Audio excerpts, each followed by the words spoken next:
We're live. That's really good. Tina, we're live. Good afternoon. This is Tina Desiree Berg. We are reporting live from Minneapolis. We are at the Ice Out protest. These are a series of nationwide protests that are occurring today across the United States. I am speaking with Kelly, who is with MIRAC, which is an immigrants' right group here in Minnesota. So first of all, tell me a little bit about your organization. Yeah, so I'm with MIRAC, the Minnesota Immigrant Rights Action Committee. We're an all-volunteer grassroots organization. We've been organizing in the Twin Cities for almost 20 years, demanding legalization for all, an end to border militarization, and currently, the abolition of ICE and its whole apparatus. So you've been talking about eliminating ICE longer than a lot of other folks have. I do want to ask you, going back to like when George Bush was president, when W. Bush was president, DHS was created sort of out of a politicized environment surrounding what happened on 9/11. Do you think that creating DHS, creating ICE, moving Border Patrol over, taking away some of the things the FBI used to do, adding them, all of that stuff has led us to this inevitable place where it's just politicized law enforcement?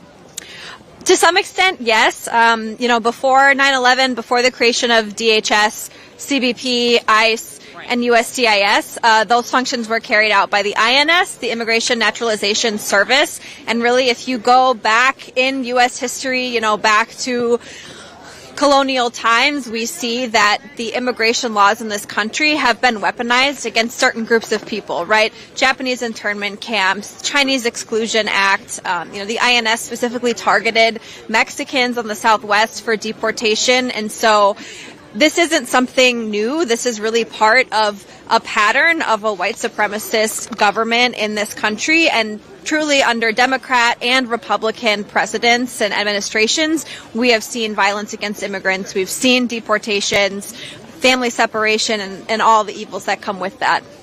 In fact, if you go back to World War II, the immigrant quotas that historically happened during that period, and you look at like the Christian Front, there was also an attempted coup against the government, against FDR's policies, because they wanted a white national America First state back then. So this is something that's definitely been repeated. Do you see any similarities between that period of time and what's happening right now? That's a great question. I'm not an expert on that time period, but we do know that history repeats itself, right? We see kind of the same patterns over and over of how people in power try to hold on to that power, and they use a lot of the same tactics over and over again to oppress immigrants, people of color, the people who are indigenous to this land, and others. Indeed. Border Patrol, you mentioned that. I want to ask you about, do you know anything about the critical incident team, which is something that's been sort of innate and secretive in Border Patrol, where they've used to investigate any shootings or wrongful violence that comes from them? They sort of cover stuff up. Is that something you have any experience with? I don't have a lot of personal experience with that. Here in the Twin Cities, we, until very recently, were not part of Border Patrol's jurisdiction. So we've been more focused on what ICE is doing, because that's what we see right in front of us. So not having a lot of firsthand knowledge, but the way that we know that law enforcement works in this country, the idea that they might be investigating themselves and covering up their own wrongdoing is not hard to believe. Yeah. It's not hard to believe. So what are some of the things that you've worked on previously with ICE? So on the local level, we established a Office of Immigrant and Refugee Affairs at the city of Minneapolis, which provides a lot of support to our immigrant population here. We're part of the Legalization for All network across the country that has done a series of different campaigns targeted at local politicians, national politicians, and actually today, we're here today to actually demand a statewide eviction moratorium to Governor Walz. That's the demand of this protest today, because we are seeing that, disproportionately in the Twin Cities, renters are immigrants and BIPOC folks. Many of them are afraid to go to work. Many families have lost the primary earners to detention, deportation, fear of going out, despite the many efforts of, our community here to accompany people, to respond to raids. People are still getting picked up. They're still getting detained. They're still getting deported. They're getting transferred out of state to other detention centers, getting lost in the system. Tomorrow's February 1st. Rent is due. And so we're here to call on Governor Walz and our lawmakers in Minnesota to enact that eviction moratorium. No, I got you. In fact, that is what you're doing here is a good point, because I don't think this gets discussed enough by the media. One of the second-tiered problems that is coming from this is the fact that you have folks that are afraid to go to work. They're afraid to go to the grocery store. If they don't go to work, they can't pay their bills. We were at the Carmel Mall. We were at the Mercado Mall. I spoke with some of the businesses there. They didn't really want to go on camera, but they told me that it's a twofold problem. Their employees don't want to show up for work, and the people that really buy for them are also not coming in to the Mercado to shop. So, and you could see the closed stalls in there. So clearly this is a huge issue. Is there any sort of mutual aid that you folks have set up or others have set up for these individuals? Yeah, MIRAC has received a lot of generosity from the community to be able to do that mutual aid. It's something that we carry out, alongside trusted community members we've been working with for a long time. We have relationships with a lot of these business owners. Some of them have been part of MIRAC in the past or currently. So there is a lot of mutual aid going out to businesses, to folks who need rent assistance. But even everything that we've collected and truly, like, amongst not just us, but other organizations, neighborhood groups, tens of thousands, maybe hundreds of thousands of dollars have been raised, but it's still not enough, right? At the systemic level, we're in an emergency moment, right? And that's why we need this systemic response. But this is an extremely difficult time for small immigrant-owned businesses. Indeed. Have you folks been involved with any of the mutual aid going on at Whipple? I know there's a group down there that's helping with those that have been arrested by ICE, whether it's American citizens that have been detained and let go, protesters that have also been detained and let go, providing them with burner phones, clothing. I've heard horror stories about these guys just letting folks out into this insanely cold weather with nothing but T-shirt on. Yeah, that is happening. MIRAC isn't directly involved with this mutual aid, but we support what folks are doing, providing clothes, burner phones, because yes, we've seen it. People are just being released out in the cold. People are also getting transferred out of state and then released, often in Texas. Right now, a lot of people detained in Minnesota are getting immediately sent to Texas, and then they're getting released in Texas with no phone. They're not giving back their personal belongings, their passports, and people are just stuck. And there are organizations down in Texas, especially on the border, who are providing that mutual aid and helping folks get back home. Sounds like we're getting ready to start, so I have one more question for you. Are you happy with the way Mayor Frey and Tim Walz in general have handled this crisis, or do you think they can be doing a better job?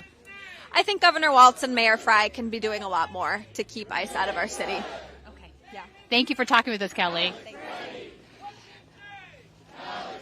So we are going to sort of move over to where they're going to be doing speeches in a second.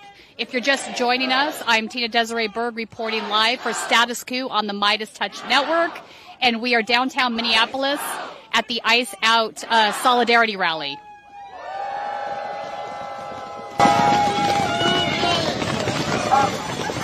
Everybody knows we're having technical difficulties with the sound system as we're waiting for gas for a generator.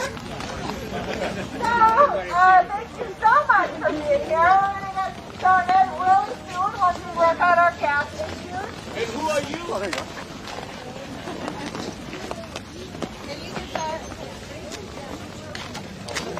Say it once, say it twice, we will not put up with ICE! Say it once, say it twice, we will not put up with ICE! Say it once, say it twice, we will not put up with ICE! Say it once, say it twice, we will not put up with ICE! Say it once, say it twice, we will not put up with ICE!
I know someone say it out loud. We have sweets here in this white truck that we want to like hand out just to like energize some of you guys before we get going.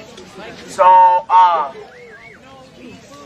back here behind Robin and I, you can grab your pastries. So feel free to just hop on now. We'll get this thing going, okay? There's some cocoa and hand warmers and stuff over here on our right. And we got plenty of signs for you guys, so get your hand warmers, get them warmed up, and hold up a sign. When immigrants are under attack, what do we do? Stand up, fight back! When immigrants are under attack, what do we do? Stand up, fight back! When immigrants are under attack, what do we do? Stand up, fight back! When immigrants... So they're bringing in a truck, sound truck, where they're going to have speeches in a minute. People are still filing into the park.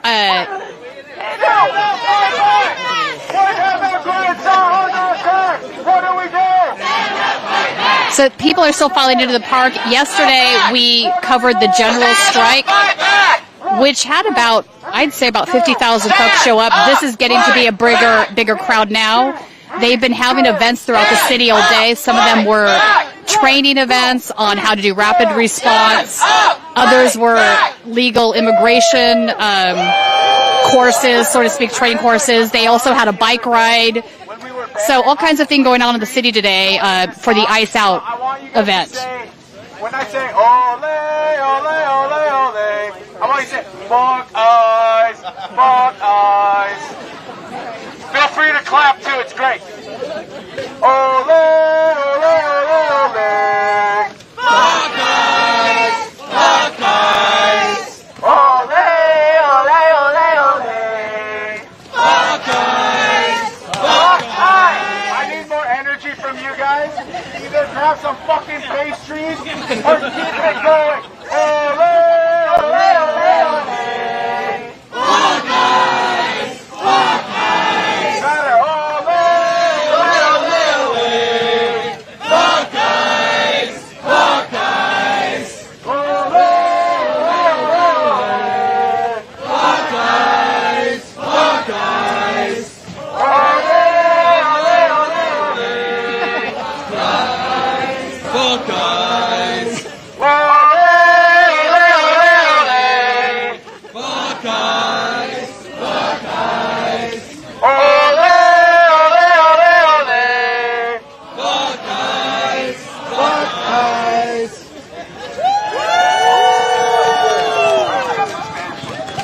So I wanted to talk a little bit about some in Los Angeles. Some folks might know that on New Year's Eve, Keith Porter, who was in the San Fernando Valley, was killed by an off-duty ICE agent.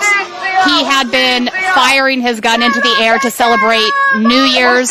An ICE agent basically shot him and claimed that it was an active shooter scenario, which is obviously not the case.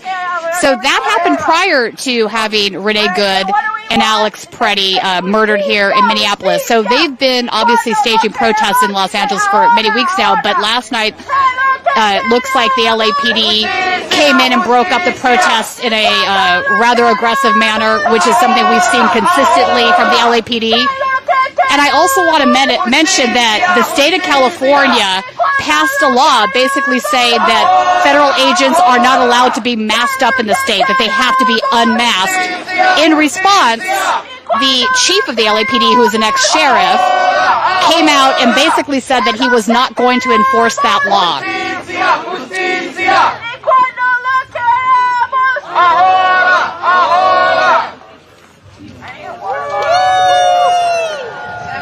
And in fact, this sign is like perfect for that. Do they look like cops to you? That's the problem. People cannot differentiate who's who in the cosplaying zoo. You really don't know who these individuals are.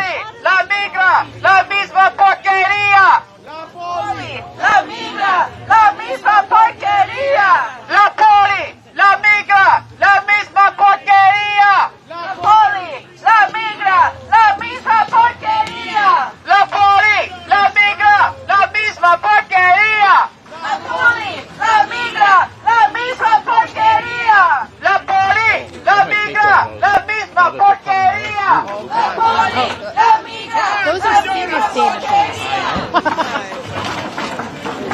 So John, get a shot of this.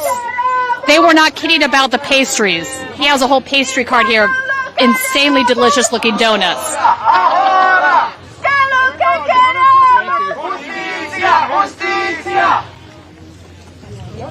Oh, sorry.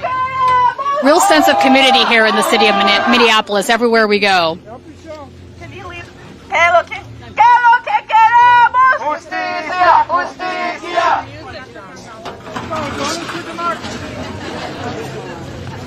¿Qué no queremos? Justicia. Cuando no queremos. Ahora, ahora. ¿Qué es lo que queremos? Justicia, justicia. Cuando no queremos. Ahora, ahora. They want justice now. We're now hearing chants in Spanish. Escucha, estamos en la lucha. Trump, escucha. Trump, listen. Estamos en la lucha. Wall, escucha, estamos en la lucha. Wall, escucha, estamos en la lucha. Frey, escucha, estamos en la lucha. Frey, escucha, estamos en la lucha. Trump, escucha, estamos en Another thing I sort of wanted to mention as we're listening to the chanting in Spanish is a lot of, particularly in Los Angeles, a lot of voters that voted for Trump are actually Hispanic. And I think we're starting to see anger from these crowds because this is not what they expected. I think when Trump said they were going to deport criminals, they believed that to be the case. And obviously the majority of people that are being deported are not criminals. I did spoke with a Hispanic activist who didn't want to go on camera. And he basically told me that he had voted for Trump, but his mother and his sister had now been deported. And I asked him, what did you think they meant by mass deportation? And he said, not this. So I think we're hearing that from a lot of Trump voters who are now changing their mind. They're not okay with what's going on. And this might, in combination with the release of the Epstein files yesterday, completely fracture the MAGA base. But we'll see. El pueblo unido jamás será vencido. Jamás será vencido. El pueblo unido. El pueblo unido. Jamás será vencido. Jamás será vencido. El pueblo unido. El pueblo unido. Jamás será vencido. Jamás será vencido. El pueblo unido. El pueblo unido jamás será vencido, jamás será vencido. El pueblo unido, el pueblo unido jamás será vencido, jamás será vencido. The people united, the people united will never be defeated, will never be defeated. The people united. The people united will never be defeated. Will never be defeated. The people united. The people united will never be defeated. Will never be defeated. The people united. The people united will never be defeated. Will never be defeated. The people united. The people united will never be defeated. Will never be defeated. El pueblo unido. El pueblo unido. Jamás será vencido. Jamás será vencido. El pueblo. If you're just joining us, this is Tina Desiree Berg reporting for Status Coup News on the Midas Touch Network. We are at the Ice Out rally and protest in Bryant Square Park in Minneapolis, Minnesota.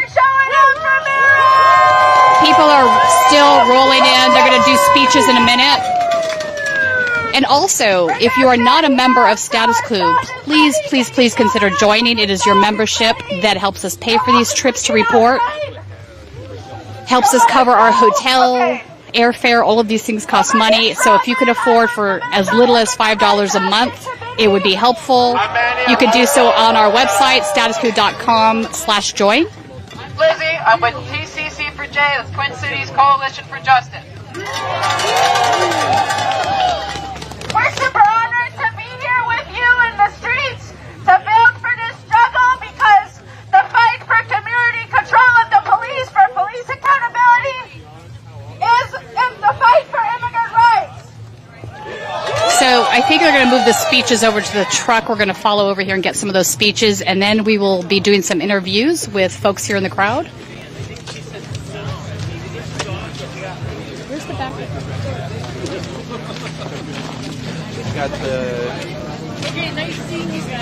It is a warm 10 degrees today in Minneapolis, so much warmer than it has been. You know it's been cold when I'm saying 10 degrees is warm. Hi, how are you?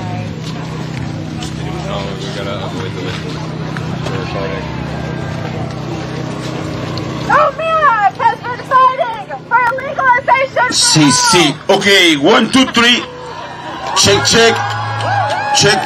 Ey, 1, 2. Ey, sí. Just remember, don't put on front.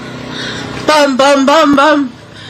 Merrick has been fighting for legalization for all, for an end to all deportations for 20 years. Every year on May 1st, we protest for immigrant and workers' rights because it is one and the same. And we hope to see a crowd just as big, if not bigger than this, for May 1st this year. It'll be our 20th anniversary of celebrating International Workers' Day. So we're really proud to be with Twin Cities Coalition for Justice today as they fight for all stolen lives, as we fight for the lives stolen by ICE in detention centers on the streets of Minneapolis, across this entire country, with the legalization for all network. We're extremely proud to be in the struggle with them to make the connections with MPD's complicity in crowd controlling for ICE. We're gonna call out Mayor Frey for what he is, a bootlicker. Shame!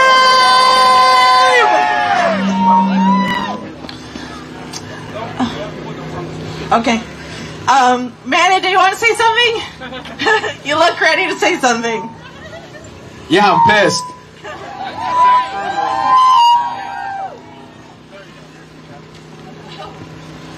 Hey, I'm Manny. Like I said earlier, I'm part of MIRAC. We're a grassroots immigrant-led organization fighting for dignity, safety, and justice for immigrant communities across Minnesota. We organize, educate, mobilize against detention, deportation, eviction, and all forms of state violence while building real power from the ground up. MIRAC shows up where it matters, in the streets, in the community, alongside families who refuse to be silenced. Today's demand, while we're all here, ICE out, eviction moratorium now, and legalization for all. These are all demands that we have been fighting for all along. Family, friends, and community, thank you for being here today. We're here because our lives are not bargaining chips. We're here because our neighbors deserve safety, housing, and dignity, not fear. This march is for the martyrs, for Renee Good, for Alex Preddy, for Philando Castile, for Ricky Cobb, for Keith Porter, for every stolen lives by state violence, and for the living who are still here being terrorized today. Let's be clear, crowd control is ICE collaboration. Police working with ICE is state violence. Raids, surveillance, and displacements are not public safety. They are tools of fear. Right now, families in Minneapolis are afraid to go to work, afraid to send their kids to school, afraid to answer the door. And while that fear spreads, people are still being evicted, pushed out of their homes while ICE floods our communities. Say shame to that. That's why we're demanding loud and clear. When I say eviction moratorium, you say now. Eviction moratorium. Now. Mayor Fry, eviction moratorium. Now. Governor Walz, eviction moratorium. Now. ICE out of Minneapolis. Now. ICE out of Minnesota. Now. And ICE out of everywhere. Now. Governor Walz, you have the power to act. You have emergency power, and this is a fucking emergency. If people cannot safely work, move, or live, then eviction is violence. Do not sell us out. Declare an eviction moratorium now. Mayor Fry, this city belongs to the people. Us, not ICE. We don't need statements. We need actions. We don't need swear words and collaboration and compliance. Stand with the community, not federal terror. We say money for schools, not for ICE. Money for schools, not for ICE. Money for schools, not for ICE. Money for housing, not handcuffs. Money for housing, not handcuffs. Money for care, not cages. Money for care, not cages. And let us say this together so there's no confusion. No raids. No raids. No evictions. No evictions. No collaboration. No collaboration. Community control now. Community control now. Legalization for all. Legalization for all. Because we're not leaving and we are not backing down. And we will not be quiet while our communities are under attack. Because this is what solidarity looks like. This is what resistance looks like. And this is what power looks like right here, right now. Evict ICE, not us.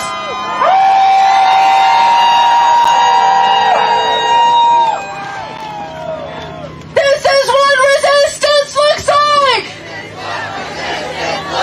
Show me what resistance looks like. This is what resistance looks like. Show me what resistance looks like. This is what resistance looks like. Show me what resistance looks like. This is what resistance looks like.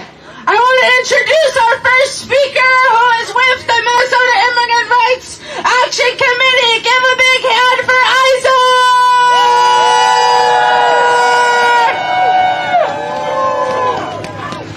Give me 1 second, please.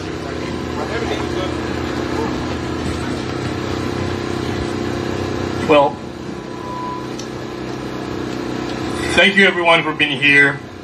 My name is Isar. I have the honor of being a member of the Minnesota Immigrant Rights Action Committee. Thank you.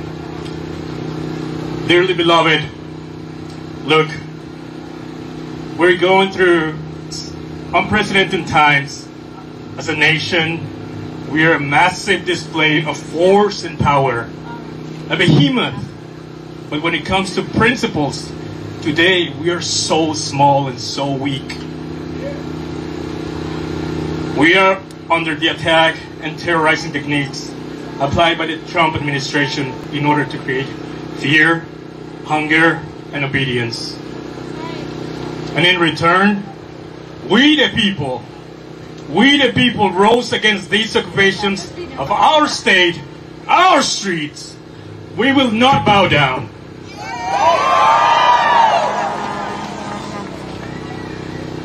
These attacks have done nothing, absolutely nothing, but bring us all together as a community. We are neighbors looking out for neighbors, families looking out for other families, teachers looking out for students, doctors looking out for patients, humans looking out for humans. Demonstrations of the most remarkable kindness have been organized all over the state, all over the country, all over the globe. People have unnecessarily given their lives defending our most basic human rights. Say their names: Renee Good and Alex Preddy. Renee Good and Alex Preddy. The irony of this current situation is that we, the immigrants, are the ones targeted by doing what we do best. We always get the job done.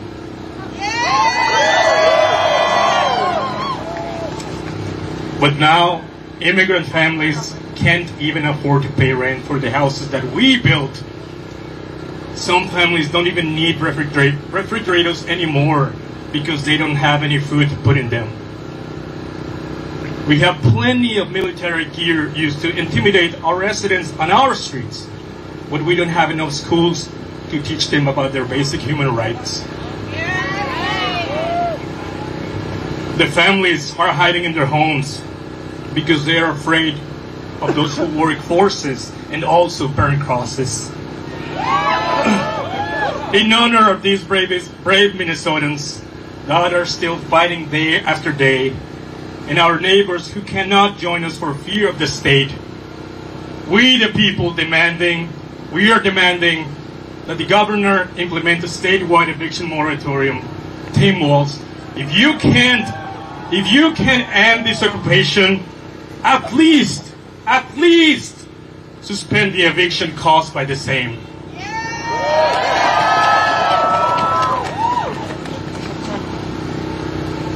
Thank you. And let's do a little chant. Repeat after me, please. We're not cold, we're not afraid. We're not cold, we're not afraid. Renee and Alex taught us to be brave. Renee and Alex taught us to be brave. Thank you. Lucha, lucha, lucha duro. Lucha, lucha, lucha duro. Tumbaremos este pinche muro. That means fight, fight, fight. Break down the wall. Lucha, lucha, lucha duro. Lucha, lucha, lucha duro. Tumbaremos este pinche muro. Tumbaremos este pinche muro. Lucha, lucha, lucha duro. Lucha, lucha, lucha duro. Tumbaremos este pinche muro. Tumbaremos este pinche muro. When I say chinga, you say la migra. Chinga, chinga, chinga, chinga. So chinga la migra is basically fuck ICE in Spanish. Chinga, chinga. If you don't know what that means in English, it means fuck ICE. Fuck ICE. When I say ICE out, you say fuck ICE. ICE out. ICE out. ICE out. ICE out. ICE out. ICE out. ICE out. Woo!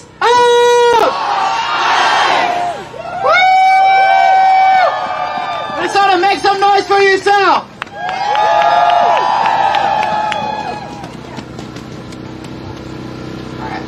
So that was the English and Spanish lesson. This is the math lesson.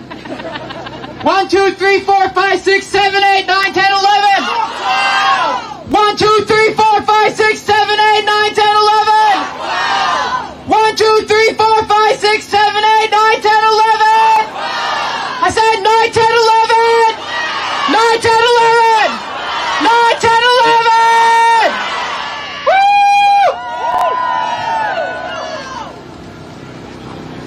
We want justice. You say how? Stop the deportations now! Stop the deportations now! We want justice! You say how?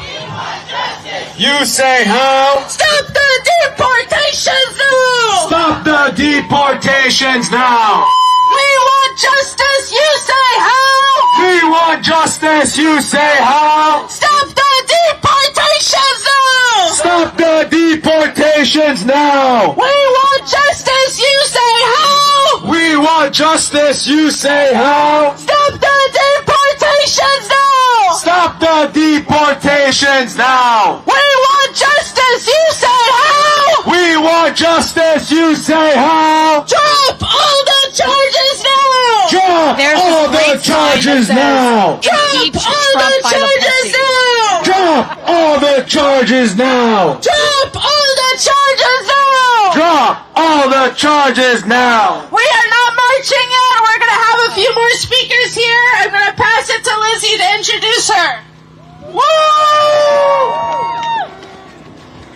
All right, so our next speaker is an educator with TCC4J. They've been a longtime member. Up next is Loretta from TCC4J. All right, I won't ask how everybody's doing because I feel like we're just all surviving and functioning right now. I can tell you that's how I'm feeling, but there are times when my activism and my day job collides, and it happened in 2022 when I was an educator on strike, and now it's becoming harder to educate in this environment. You try to find moments of joy, but you worry for your students, your coworkers, your own children, and yourself.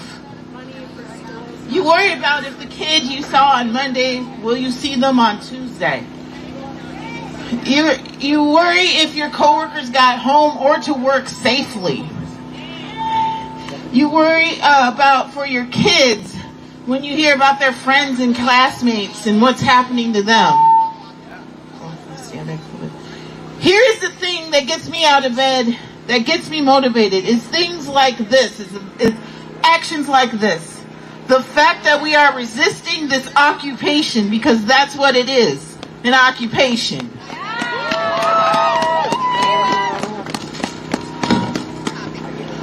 We're protecting, but here we are protecting our neighbors. We're feeding each other. We're making sure our kids are educated even under these circumstances. Because who keeps us safe? We keep us safe! Who keeps us safe? We keep us safe! I'm sorry if this offends any of you, but I'm not sorry. I'm not waiting on the mayor or the governor to stop this. Now I hear the demand is for an eviction moratorium, and Tim Walz can do that. He's trying to say he can't, he's going to get sued and all that. Well, fuck that shit. People are suffering. People can't go to work. So so how are they going to pay their rent if they can't work because they're too afraid to go to work? Anyway, I want them to, they think that dialogue is going to help. It's not. Now, ICE has killed 2 people in this city within 2 weeks. Donald Trump, Tom Homan, Kristi Noem, anybody else, they don't care who they kidnap, kill, or maim. We are the ones who can stop this. We need to use our power because there are more of us than them. So keep showing up. Keep following those ICE agents with your whistles. Keep helping our mutual aid folks. Because Trump and all of them, they hate this. They hate that in Minnesota we're taking care of each other and we're protecting each other. And we've done this before because this ain't new. We've been through this before. Now, I don't really like using the word resilient, but that's what we are. And I'm hearing the ICE agents are tired and scared. Well, good. Yeah, because we're tired of them too. They need to go. Our neighbors need to feel safe. Our city, our state needs to feel safe. Our students need to be able to come to school without fear. So, with the ass, please be kind to your educators in your life. Because we are once again teaching while the world is falling apart. But just know we are going to fight and win. Because when we fight, we win. When we fight, we win. When we fight, we win. Thank you. Thank you, Loretta. When we fight, we win. When we fight, we win. When we fight, we win. When we fight, we win. Give it up for yourselves too, everyone. Alright, we're gonna be chanting here for a little bit. When I say money for schools, If you're you just say joining not for us, ICE. this is Money for Tina schools, Desiree not for reporting ICE. live Money for for schools, Status Coup not News for on ICE. the Money for Midas Touch schools, Network. not for ICE. We are live Money at for the schools, ICE not Out for ICE. rally and protest in Money for Minneapolis. school! Not for ICE. They are Money for basically schools, asking not the for mayor ICE. Money for to schools! Not for make ICE. Money a for rent schools. moratorium Not for happen. ICE. Money Since for many of the schools. immigrant Not for families that have been ICE. Money affected for by ICE schools. operations Not can no for longer ICE. afford Money for to pay schools. rent, and they Not for ICE. have concerns Money about for being schools. evicted. Not for ICE. When I And say if what you do are we not a want, you member say of Status Coup, legalization. please What do consider we joining. want? Your membership is Legalization. what When do we helps want us it? fund these What do we trips want? for $5 a month. When do we want it? You help us pay for What do we our want? hotels, Legalization. our When do we airfare, want it? equipment. What do we want? lost a Legalization. microphone yesterday When due do to we the want cold, it? so we're gonna have to What replace do we that want? now. So anyway, if you can afford to do it, we would really, really appreciate the What do we support. want? You can go to When do we want it? What do statuscoup.com/join. we want? Legalization. When do we want it? Now. What do we want? Legalization. When do we want it? Now. When I say if Renee don't get it or if There's Alex this don't very, get it, I want you to funny say shut it down. If Renee sign don't that get says it, free shut balls it down. for If ICE Alex don't since get they it, have none. shut it down. If Renee don't get it, One of the shut things it I'm down. noticing If as a Alex constant don't get theme it, with the shut it signs we are seeing down. at If Yolanda protests don't get it, are shut sort it of down. what I'm going to call emasculated If language Renee don't towards the get ICE it, agents. shut it down. If Ricky don't get it, shut it down. If Alex don't get it, shut it down. If Orlando don't get it, shut it down. If Victor don't get it, shut it down. If Alex don't get it, shut it down. If Renee don't get it, shut it down. If Orlando don't get it, shut it down. If Ricky don't get it, shut it down. If Liam don't get it, shut it down. If Liam don't get it, shut it down. If Renee don't get it, shut it down. If we don't get it, shut it down. If we don't get it, shut it down. If Twin Cities don't get it, shut it down. Minnesota don't get it, shut it down. If we don't get it, shut it down. If Renee don't get it, shut it down. If Felix don't get it, shut it down. If Victor don't get it, shut it down. If Liam don't get it, shut it down. If Orlando don't get it, shut it down. If Ricky don't get it, shut it down. If Renee don't get it, shut it down. If Felix don't get it, shut it down. If we don't get it, shut it down. If Twin Cities don't get it, shut it down. If Minnesota don't get it, shut it down. If we don't get it, shut it down. If we don't get it, shut it down. If we don't get it, shut it down. If we don't get it, shut it down. If Renee don't get it, shut it down. If Felix don't get it, shut it down. If Victor don't get it, shut it down. If Ricky don't get it, shut it down. If Orlando don't get it, shut it down. If Liam don't get it, shut it down. And if we don't get it, shut it down. Whoa, I'm fucking amped right now, you guys. Our next speaker is Cedar from People's Action Coalition Against Trump. They're uniting grassroots organization against Trump's dumbass agenda here in Twin Cities. Give it up for Cedar.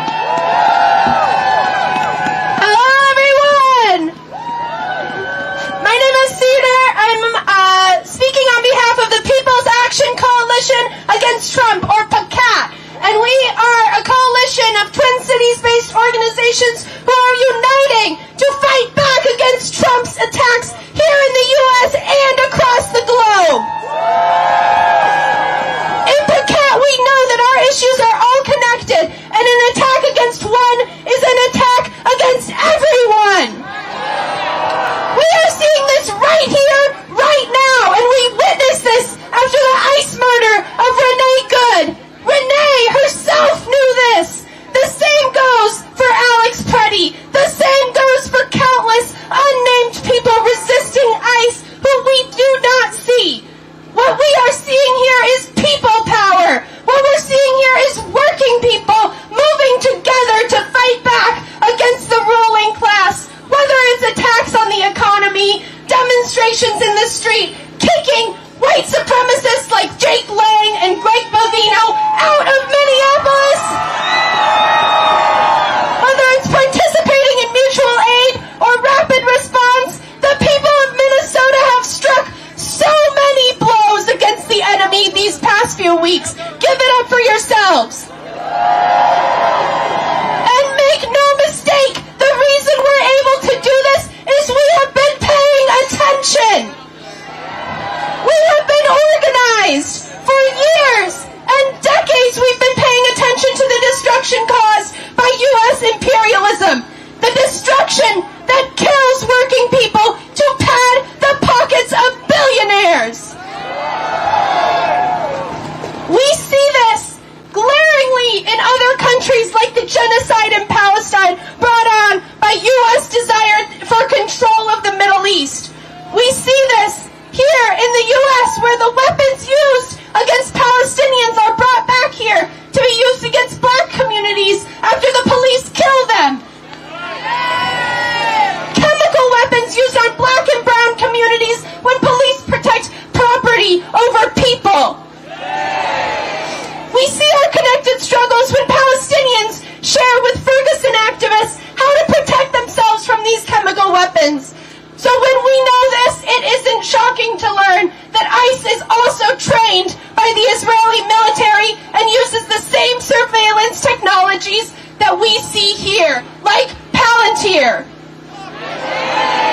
We see this destruction in Central and South America with the revival of the racist Monroe Doctrine, with the recent attacks on Venezuela reminding us of the beginning of the Iraq War.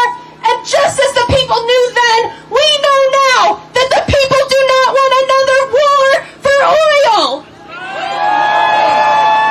We know that these interventions and then sanctions that are later placed on countries that don't comply create conditions for immigration that the ruling class then tries to stop. Shame! In Pecat, we know the devastation of U.S. imperialism also extends to our bodily health and reproductive autonomy. Just as Americans are being denied reproductive care in the form of abortion bans and funding crisis pregnancy centers, women exposed to the weapons of war and their toxins are known to be at a higher risk for reproductive health harms. And this is not separate from here in the U.S., where toxic industrial plants and refineries are constantly placed in poor, black, or brown communities. When we make these connections, we are better fit to understand that our common enemy is the ruling class. And when we make these connections, we are united. When I think of this international solidarity, I think of the murals of George Floyd painted on walls in Palestine. When we are united, we can never be defeated. The people united will never be defeated. The people united will never be defeated. El pueblo unido jamás será vencido. El pueblo unido jamás será vencido. Please follow the People's Action Coalition on Instagram so you can keep up with our upcoming events. El pueblo unido jamás será vencido. El pueblo unido jamás será vencido. The people united will never be defeated. The people united will never be defeated. The people united will never be defeated. The people united will never be defeated. The people united will never be defeated. The people united will never be defeated. All right, we have Carlos Cardoso with Asamblea de Derechos Civiles. If you're close to the truck, please come up. If not, we'll go to the next speaker. He's still coming? Still come up, okay. So are we...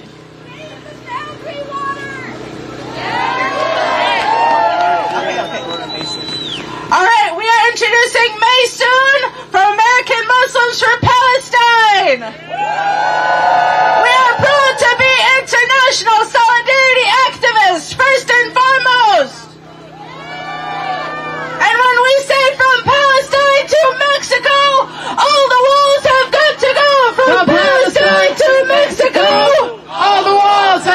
to go. From Palestine to Mexico.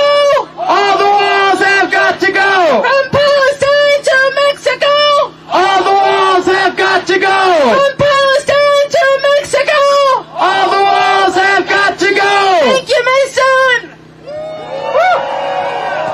Before I start, I'm going to start with the chant. From Minnesota to Palestine. From Minnesota to Palestine. Occupation is a crime. Occupation is a crime. From Minnesota to Palestine. From Minnesota to Palestine. Occupation is a crime. Occupation is a crime. Minnesota, make some noise.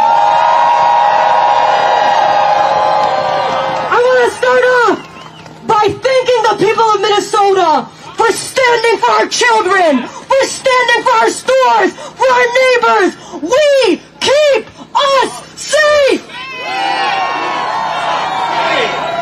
And I want to say, as a teacher, when I see my little students role-playing as ICE, pretending to kill each other, that's when we know that this government, that this president has failed us. We keep us safe. We keep us safe. But I want to say to anyone in this audience, let me wake you up. If you've been tweeting, this is not the America I know. We are all united everywhere. It's just this year. I want to wake you up to what BIPOC communities have been facing for decades and hundreds of years.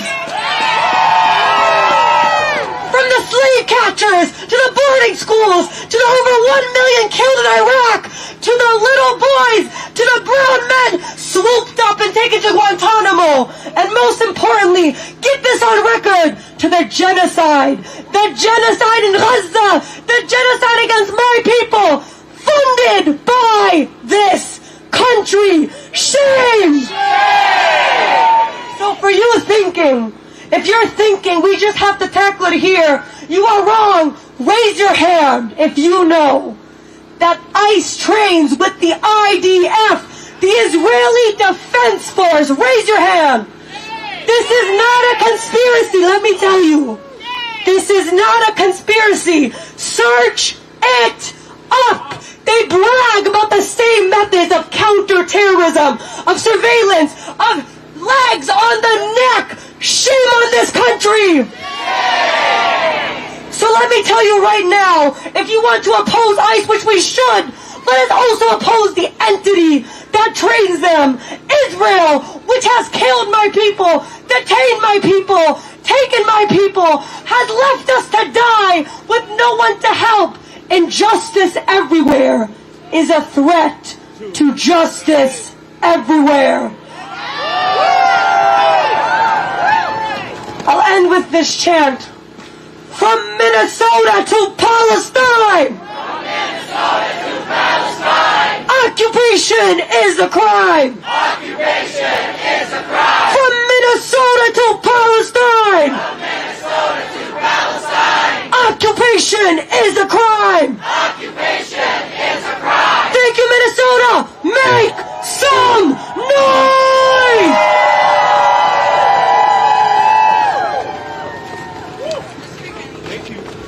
We tried this one earlier. We're going to try this chant again. La poli, la migra, la misma porquería. La poli, la migra, la misma porquería. La poli, la migra, la misma porquería. La poli, la migra, la misma porquería. For those of you who don't know Spanish, that means ICE and cops, they're pigs all the same. La poli, la migra. La poli, la migra. La misma porquería. La misma porquería. La poli, la migra. La poli, la migra. La misma porquería. La misma porquería. Make some noise. Our next speaker is a rank-and-file member of Education Minnesota, a proud educator, and a member of the Anti-War Committee, Meredith.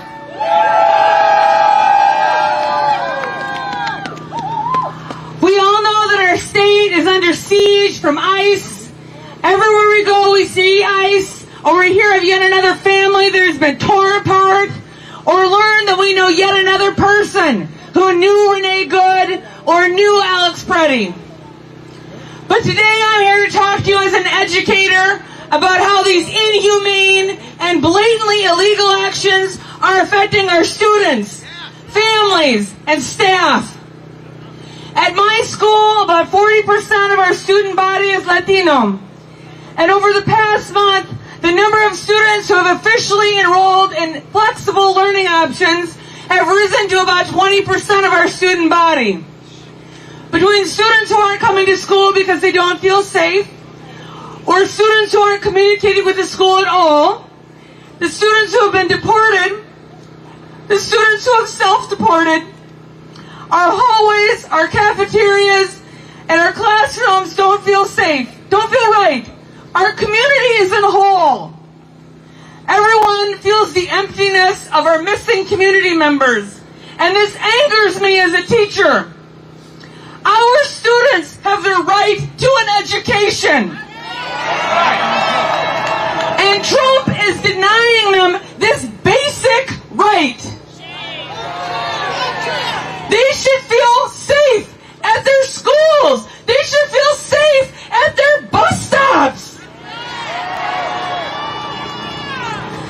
CARE 11 is reporting that it costs $18 million a week for ICE's Twin Cities operation. Just to show you what we could do with that money, Minneapolis Public Schools alone, this is just one school district in the state of Minnesota, which is among so many that is facing a deficit this year because of all the cuts from the federal government. Every district is cutting teachers this year. Minneapolis alone is facing a $30 million deficit this year, which that deficit from Minneapolis alone could be dealt with in just 2 weeks of ICE's operation here. Can you imagine that? Which actually improves our society more? ICE terrorizing our neighborhoods, scaring our kids away from schools and bus stops, shooting immigrants, taking people from hospitals, murdering observers, attacking protesters, or fully funded schools that educate our children to read, do math, and write. I would rather fund schools and invest in kids. Everyone deserves a right to a public education in this country, regardless of how they got here or regardless of what paperwork they do or do not have. Using our tax dollars to support the terror of ICE is exactly the opposite of this. So the beautiful part is that despite these horrific conditions, our community is coming together to defend our immigrant siblings. Teachers are driving food and supplies to their students' houses and getting van licenses to drive their students to and from schools. Parents are driving their neighbors' kids to and from school. Teachers and parents are patrolling schools before and after school to try to provide a sense of protection from ICE. Neighbors are rushing to ICE raids to document these abductions despite the risks to themselves. Even after 2 murders, more and more people are showing up in the streets to say, no, we're going to film these things. And our students are organizing amazing walkouts in sub-zero temperatures to stand up for their classmates and denounce ICE. And the whole world is watching us. People all over the world are inspired by our refusal to back down in the face of this paramilitary occupation of Minnesota by ICE. People are taking to the streets from LA to Chicago to Texas to say that ICE is out of control that this war on immigrants has got to end. There is national outrage about what is happening here because we have been on the streets and tens of thousands, multiple days, demanding ICE out. We have not let the media or the politicians, nationally or locally, look away. And we must continue to do all of this because you remember, when we fight, we win. Money for schools and education. Money for schools and education. Not for ICE and deportation. Not for ICE and deportation. Fuck ICE. Fuck ICE. Fuck ICE. Fuck ICE. Fuck ICE. Fuck ICE. I am so excited to march with you. Money for schools and education.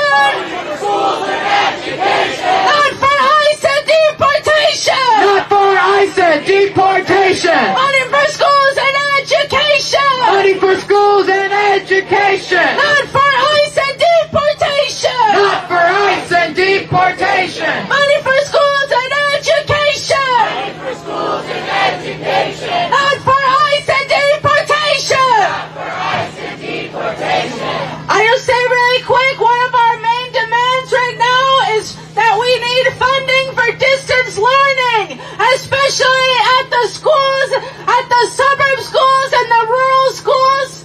These students are threatened with not being able to graduate because they cannot safely attend their classes. Sure. So we want money for them, for real people's needs, for our human services here at home. Why the fuck are we paying these untrained assholes, these racists, to kill us? All right, we're gonna start marching in a few. Is Carlos Cardoso still here from Asamblea de Derechos Civiles? Also, Victor, the gentleman who was working with the sound system, we can't figure it out. All We right. need you up here. Okay, never mind. We got Jan here from Mirac. Okay, before we march, some housekeeping rules. Can I have all the marshals raise your hand? These are the people that keeps us safe because we keep us safe. But I want you guys to follow their directions as well. Don't try to stray from the crowd. Stand behind the banners. Stand behind the signs. So tighten up your laces, zip up your pants, wrap your scarves around your neck, hold up your signs because we're moving forward. Let's fucking go.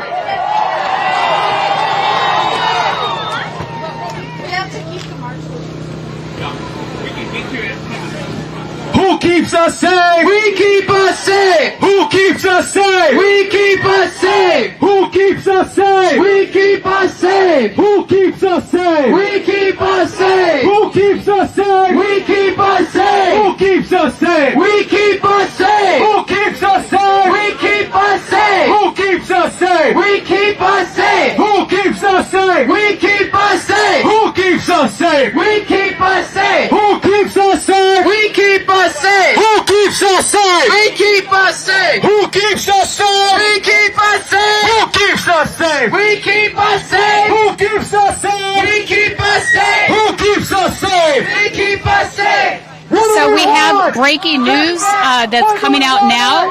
A federal judge has now denied Minnesota's request to end the ICE surge in Minneapolis. Judge Kate Menendez denied a request by the state and cities to end the operation and send the 3,000 ICE agents home. This is reporting coming out of The Guardian this morning. The state of Minnesota and city of Minneapolis had argued that the Trump administration violated the 10th Amendment of the Constitution, which enshrines states' autonomy from federal intervention beyond powers outlined in the Constitution. But the judge said the state's argument provided no metric by which to determine when lawful law enforcement became unlawful, commandeering, simply arguing that the excesses of Operation Metro Surge are so extreme that the surge exceeds whatever line must exist. She went on to argue that there's no real metric to determine whether or not this order would prevent anything further from happening. This is crazy to me. So that has been denied now.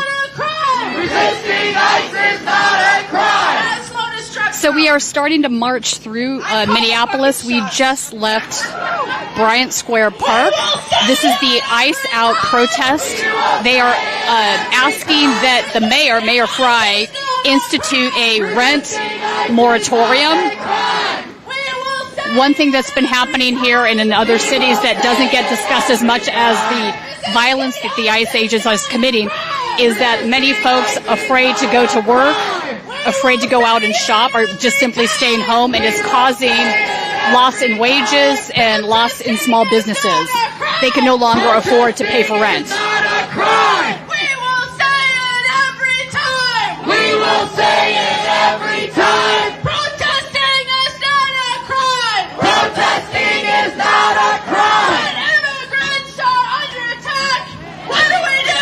Stand up, fight back. When immigrants are under attack, what do we do? Stand up, fight back.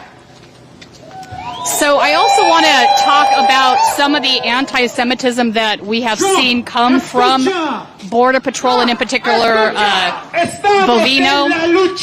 Earlier on, when they first started operations in Los Angeles, the Border Patrol, the California Border Patrol account on Instagram actually posted a small video. And the video was basically showing ICE agents arresting people, but they used the soundtrack from a Michael Jackson song that he had later apologized for and redid. But part of that track was using the K word, which is an anti-Jewish slur, and making some other anti-Semitic remarks. So what they had done on this Border Patrol account is use just that little section, that 20 seconds of that part of the song, and they put it over the videos of people getting arrested. It was incredibly anti-Semitic. At the time, I'm not sure if it was Instagram or Meta that took it down or if Border Patrol did, but it came down pretty quickly.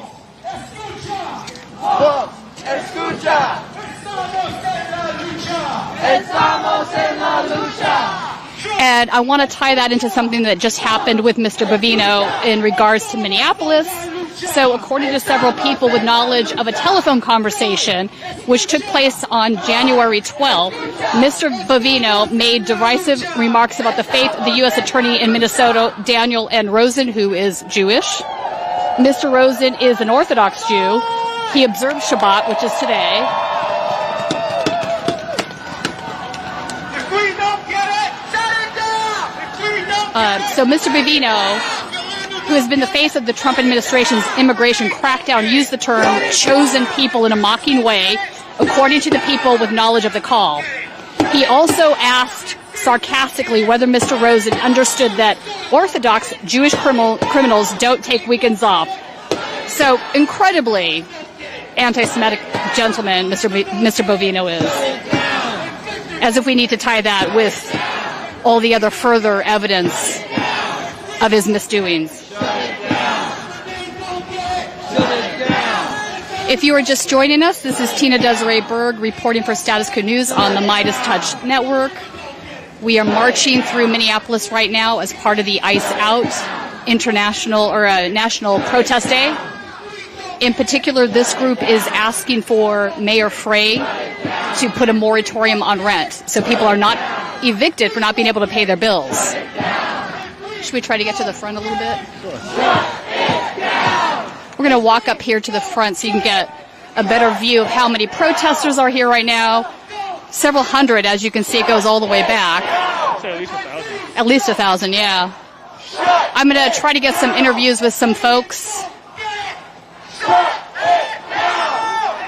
But this is an aspect that hasn't been as widely discussed as the ICE agent violence. People are afraid to go to work. They're afraid to go out and shop. We had gone to the Mercado, which is the Spanish supermarket here in Minneapolis, and the Carmel Mall, which is a Somali market, and it was pretty dead in there. There were just booths that were shut down with nobody attending to them. We did speak with several of the booth business folks there. None of them wanted to go on camera, but I can tell you that they were all deeply concerned about their employees not wanting to come to work, obviously, and also their consumers not wanting to come and shop. So the need for a rent moratorium is probably very real.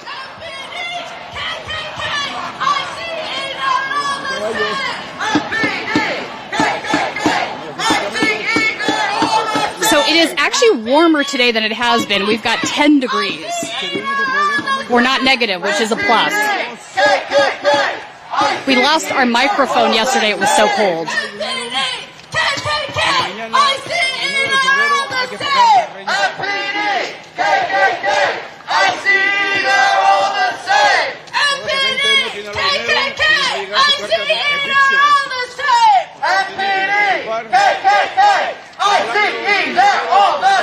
If you are not a Status Coup member, also please consider joining. It is your $5 a month that helps us fund all of our reporting trips. Community control! MPD kills on patrol! How do we stop them? Community control!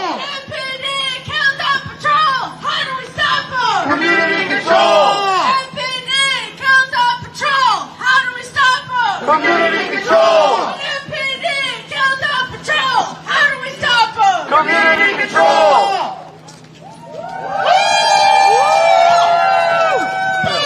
You guys press person?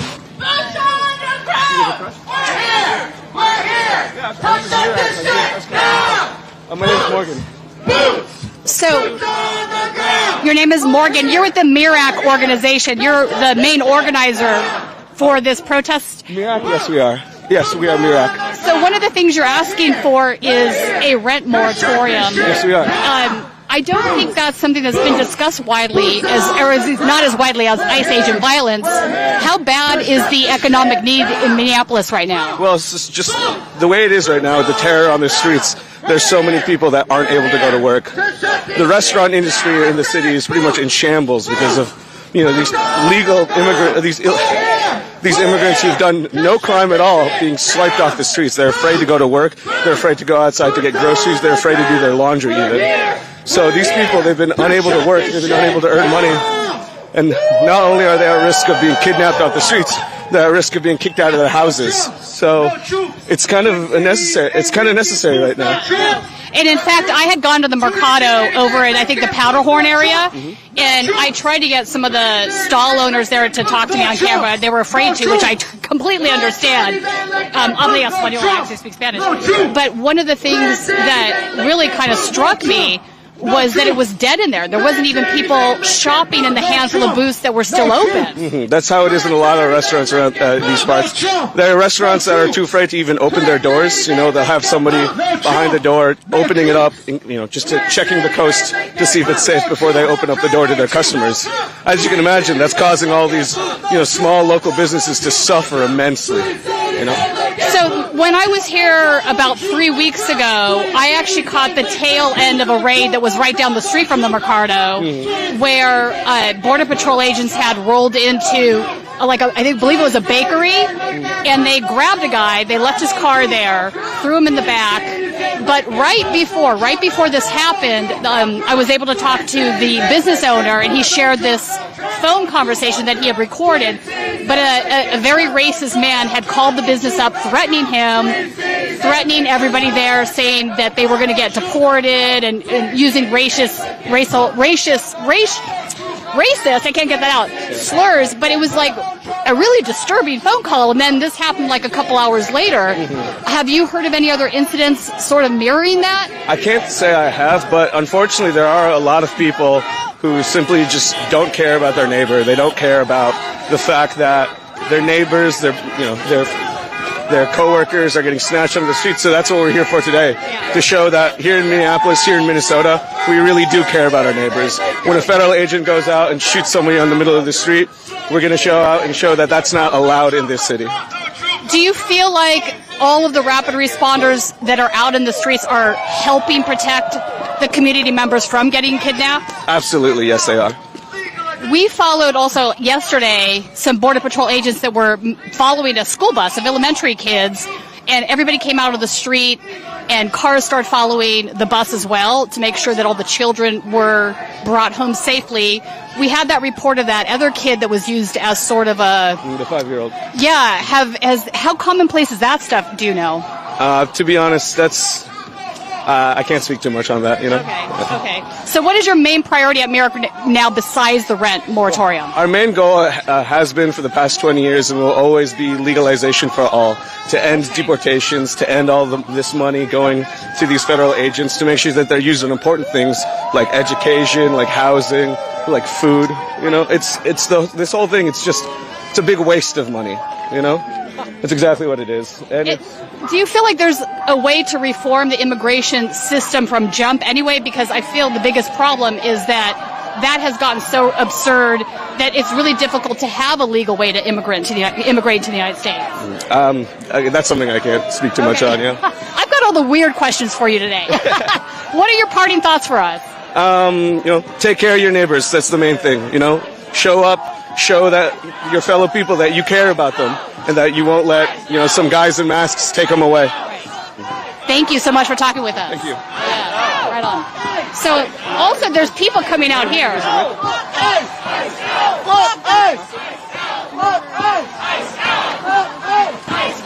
Okay, thank you. So, I want to point out some people are coming out of their houses over here. They joined, this guy's just filming, but a guy down here came out and joined the protest.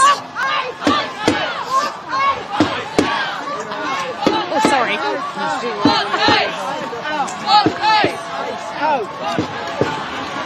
This guy has a little sign down there on the end. What does the sign say in yellow? I can't. Oh, ice out, okay. Lots of Chinga La Migra signs in the crowd, which again is fuck ice in Spanish. Are you looking to talk to anyone? Yes. Would you like to talk to me? I'm somewhat of a press contact for for the anti-war committee. Oh, even better. What is your name? My name's Chelsea Sunderland. And so what part are you guys participating in today as far as organization? We help support MIRAC. It's one of the other community organizations in Minneapolis. We always support each other's actions. We share sound equipment. We help with marshaling and logistics. They planned this one, right? So we were taking a back seat, but they support us, we support them, and there's lots of other organizations as well that are in that network. There's a real sense of community here in Minnesota that I've noticed that I haven't seen elsewhere. It's really deep in here. So the Anti-War Committee, what are some of the main focuses that you guys are working on right now? Sure. So we focus on U.S. anti-imperialism. So a lot of our focus has been lately on Palestine, Venezuela, Sudan, Congo. But ICE is directly connected to all of that. The Israeli Defense Force, they practice tactics and try out weapons, and then they go, here's what worked, and now let's train the U.S. military and the police. So if people think that what's happening in Palestine is only happening halfway across the world, they're just wrong. That is, unfortunately, why the U.S. funds it, because they want access to that part of the world, and then they want to take that state-sanctioned violence and genocide and apartheid and all those awful things back here and see how far they can push us. And if we think we can only have it happen there and not have it come here, we're wrong. And frankly, we shouldn't let it happen there either. Right. And in fact, it's not even just the weapons of war. It's the technology. A lot of the technology that ICE is using now, whether it's facial recognition from their Mobify, I think it's called, app, and some other things stemming from the same groups, whether it's Palantir, ISO Group, or some of the others.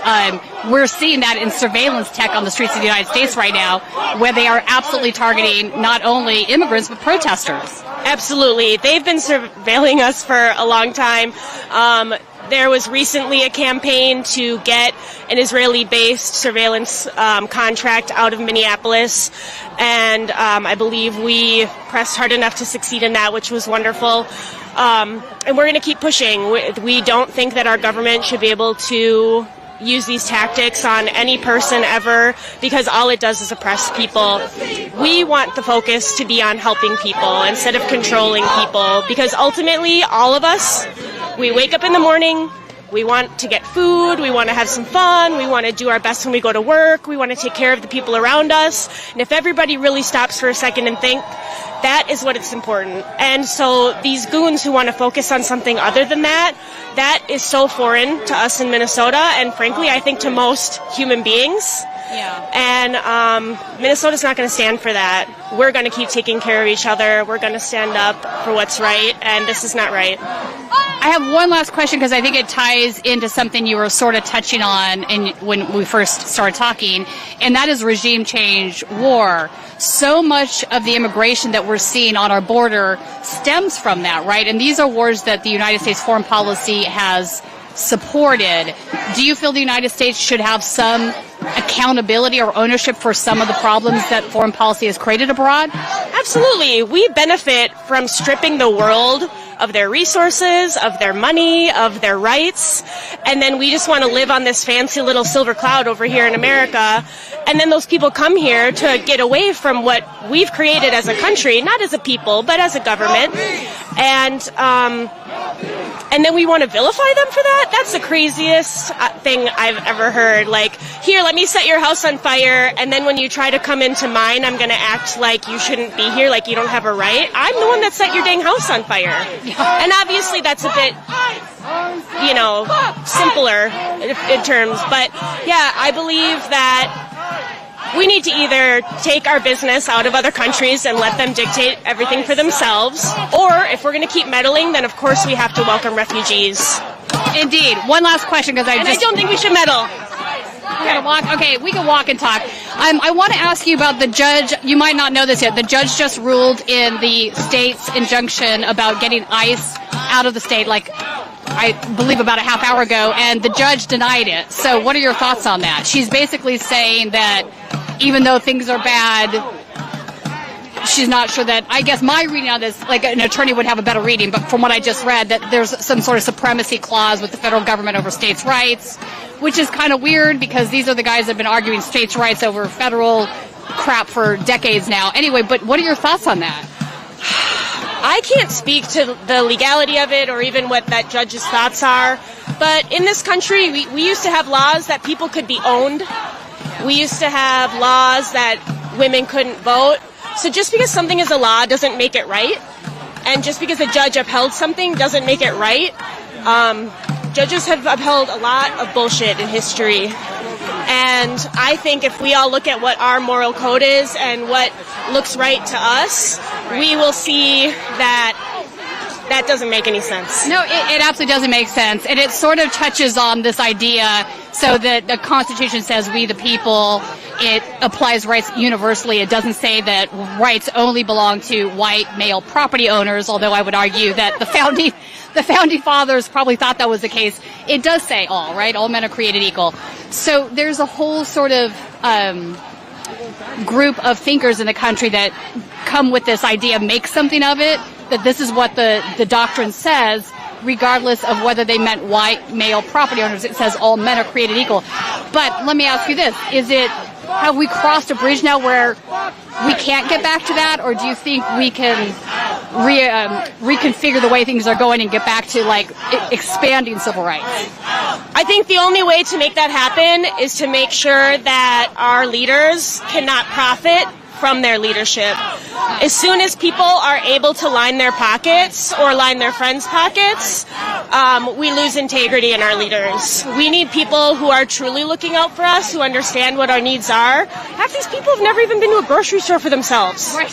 They have no idea what our life is like. They don't know what it's like to call about a medical bill to fight $50 extra because you can't afford the $50 extra they're charging you. They have no idea what it's like to sit on a phone for 2 hours to fight for $50 so that I can pay my bills. Like, they're so out of touch. They have no idea. We all know exactly what that stuff is like. We know what those small injustices are. We understand that the society is not built to help us but to hurt us, and we're going to fight against it until we have more rights. We are born with human rights. It's our government that takes those away from us. We all have those rights, and nobody can tell us that we shouldn't have them. So we will stand out here and say, no, these are our rights. We deserve them. We have them. Stop telling us we don't. The Enlightenment writers would agree with you. I think so. I think so. I'm a mother, and I can't imagine my kids growing up into what they want the world to look like. So I'm going to be out here fighting for a better life for that future generation. And just like those teachers talked about, those kids deserve to go to school safe, to know their parents are going to be there when they get home. And Minnesota's shown up, so I love it. Do you think there's a direct through line between the income inequality in the country, the fact that the majority of Congress people are millionaires, to the hatred that sort of undergirds a lot of the ICE activity and a lot of the support for ICE activities comes from the MAGA? In a way, I think, I don't know if this is exactly what you're asking, but, what they pay those people, I've heard up to $200,000 plus bonuses after they stay for a few years, large bonuses. I've heard that they're paying off debts. Our country has created conditions for people to be desperate enough to go for those jobs. And I'm not saying that none of those guys aren't evil white supremacist assholes, because most of them are, of course. But we also have to consider the conditions that got us here, and that people are so desperate for money that this is the kind of job they'll take to dig themselves and their families out of the hole. So again, I'm not justifying it for these guys. They're still assholes, but it's just like thinking about these extra things, these extra layers that our society, our government has placed upon all of us. So even those people, to an extent, are victims of this society, and they could have jobs that aren't making them into giant fucking assholes and criminals. They could have jobs. We should all have jobs that provide for our families and give us a better life. And when we fight on the streets, we're fighting for those assholes too. It's just like, we want everybody to have what they need, including the assholes. Indeed. Sorry, I don't know if you. No, you can swear on our channel. It's fine. I do think you're right on that. We can look at a prognosis or a symptom of why things become the way they are without condoning it. Yeah. And I do think that the income inequality in the country is undergirding a lot of the increase in fascism. If people can't pay their bills, if someone tells them to blame the brown immigrants instead of the billionaires on top, and they can't quite work out the logistics of that, they fall into that trap, right? I do think the Democratic Party has a choice to make now. They can offer a left exit to the income inequality, meaning a left way to get out of it, whether it's some sort of FDR policy, a return to progressive working class politics, or we leave that door open where some right-wing phony populists like Donald Trump sort of takes over that void, although I think he's sort of doing himself in now, because a lot of that stuff that he promised about correcting income, he has not delivered on. So, yeah, it's almost like nonsense to even comment on sometimes. You know what I mean? It's just like, gosh, what do you even say to something that's so silly? It's just like, I don't know how we got here. These people are just so selfish. Yeah. They just want all this power, and they're in a cult. Totally. MAGA is a cult. I mean, so many times I've tried. Can do no wrong. They sit there and say they want to protect children, and then he openly talks about looking at children naked against their will. And they're like, well, but it's fine because they're hot girls. It's like, no, they're children. They were children. I don't care if you think they're hot. They were children. And a man walked through their dressing room while they were naked and then openly bragged about it. Yeah, it's pretty gross. It's pretty gross. I agree. But they don't. But that's the thing, is they literally do not care, and that's because those are the type of people they are. His followers are like, hell yeah, go look at those hot babes, those hot underage women. No, they're children. No, you're right. I mean, how many times have some of his Twitter followers been like, maybe we should change the age of consent? Is 18 too high? Is 14 too high? And you're just like, are you kidding me right now? A 14-year-old cannot consent, even though castrate all rapists and pedophiles. Chemically castrate. I think we might not have to hire you as a co-host. I heard they were doing that in Italy. Really? I heard they made a law. I don't. You fact check that, but I don't know. All right, that might be a bridge too far for me, but I get the sentiment. Someone is like, I've never been so proud to be Italian. I was like, damn. Yeah. So what are the next steps? Today we're asking for the rent moratorium. What else is on the agenda in the next week or two? We're looking further out than a week or two to really do what we need to do. We've got to think long term and be ready for a long strike. So we've got to start creating our networks. We've got to talk to our neighbors. We've got to be ready to do mutual aid. We need food distributors and medical workers to be ready to do those things for free while we're striking, so that we can continue to take care of each other without actually moving money around. I'm not going to pretend to be the expert on setting that all up. I've actually been looking into it to learn more, to understand what we need in place. But we're going to need food in place, money in place. So this is more or less an expansion of the general strike into something that's sustainable more than one day. A genuine strike is more long-term, and it does need to be coinciding with the labor unions. That's really where the big power is, too. And labor is such a big part of this movement. They have been huge in supporting it already. That's why Minnesota is so successful, is we have such strong labor unions here. And even the ones that aren't technically unions, like, they do a good job of organizing themselves. And it's going to take a lot of preparation, but then we're going to have to be prepared to hold out for a long time. Because one day here and there, it sends a message, but it doesn't really hurt their wallets, because we're just going to spend that money the next day or the next week. We had a speaker basically saying that they were spending $18 million, was it a week or every 2 weeks that she said, on ICE operations here alone just in Minneapolis. That is an insane amount of money. So that is money that could be going into, funding better education, health care for folks, et cetera, et cetera. In addition to that, the Minnesota State Board of Investment, which is chaired by the governor, Tim Walz, the Will, a second here to recalibrate. You're doing a great job, Will. You are doing great, Will. The Minnesota State Board of Investment is chaired by 4 people: the governor, Tim Walz, the state secretary, Steve Simon, our attorney general, Keith Ellison, and our state auditor, Julie Blaha. The 4 of them decide how they invest Minnesota money for pensions and public pensions and really great things. However, $5.4 billion of Minnesota money is currently invested in apartheid and genocide. And so we have been trying to get them to divest that money away from Palantir, which you heard about today, but also like General Dynamics, even like Google, who's helping, with certain technologies, like you had mentioned, the surveilling. So we are also trying to get Minnesota money divested in that way, even separate from what they're paying the ICE people. Wait, I got a second. Okay. Right. Wait. Hey, Christina! Ooh, ha! I want to know why you're such a cunt.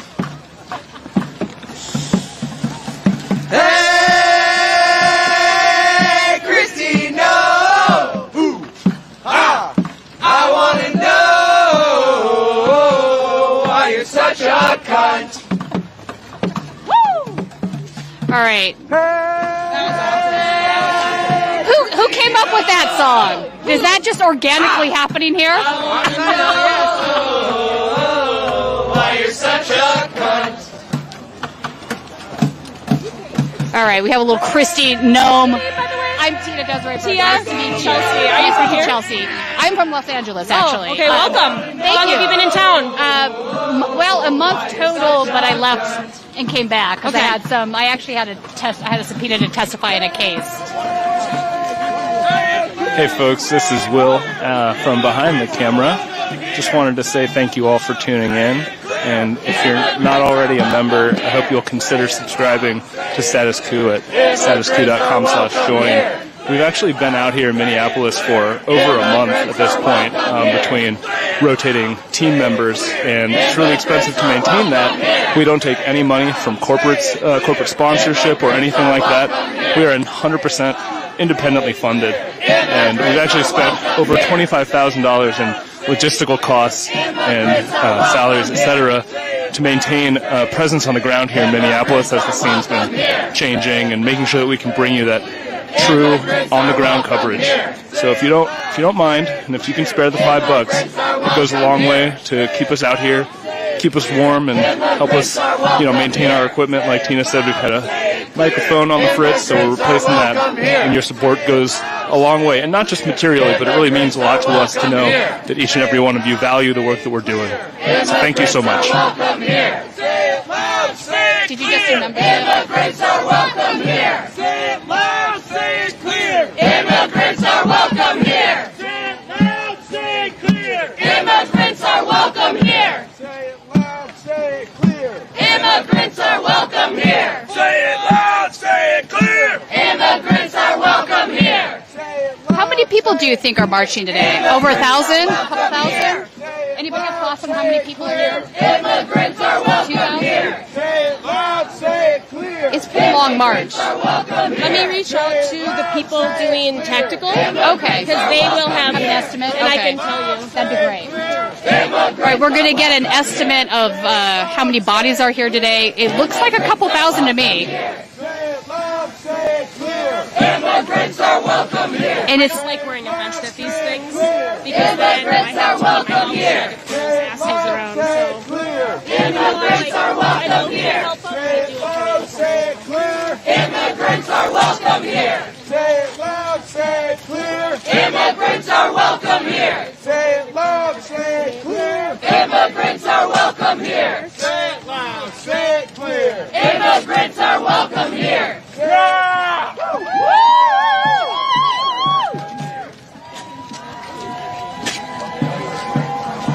Wildly, Trump put out a post, or Truth Social post, sorry, couldn't remember his site name, saying that basically the reason people hate Kristi Noem is because she's a woman and she's doing a good job, which was kind of a wild flex coming from a guy like Donald Trump, given not only his, grab him by the pussy rhetoric and other misogynist stuff, but also the way he behaved in the 2016 election.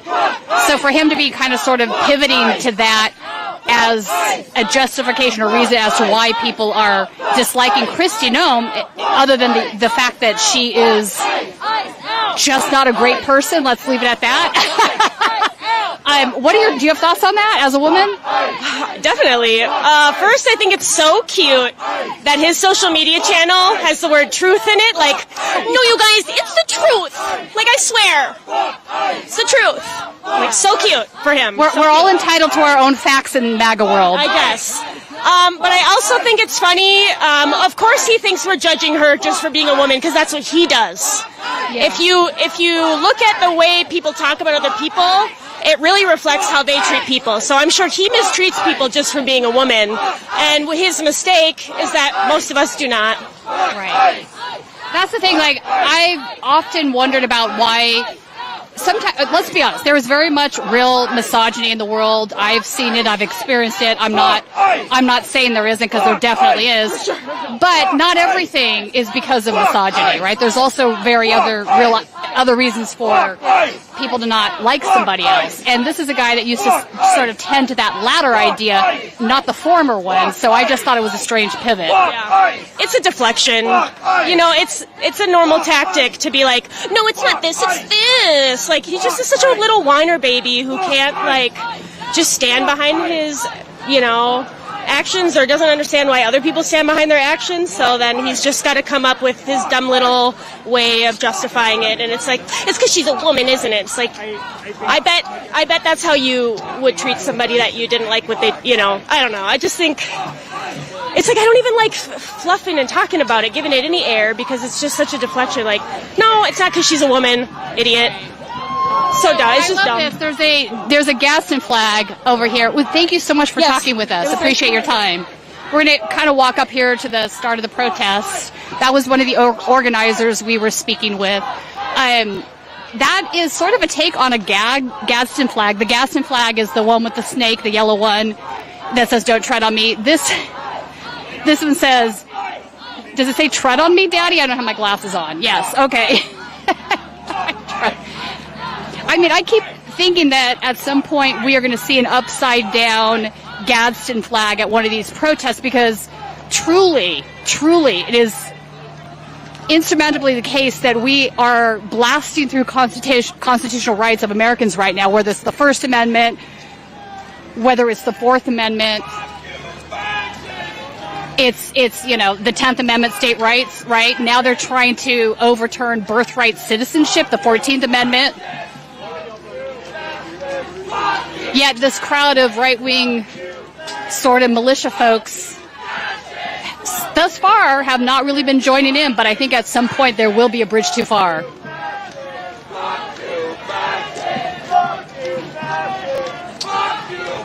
They're now chanting, "Fuck you, fascists."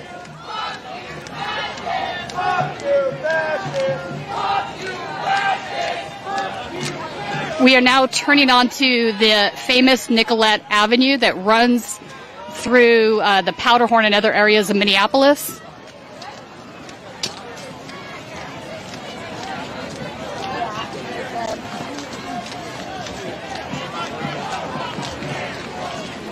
Very large crowd, not quite as large as yesterday, but still long, long line of marchers here. Ho, hey, hey!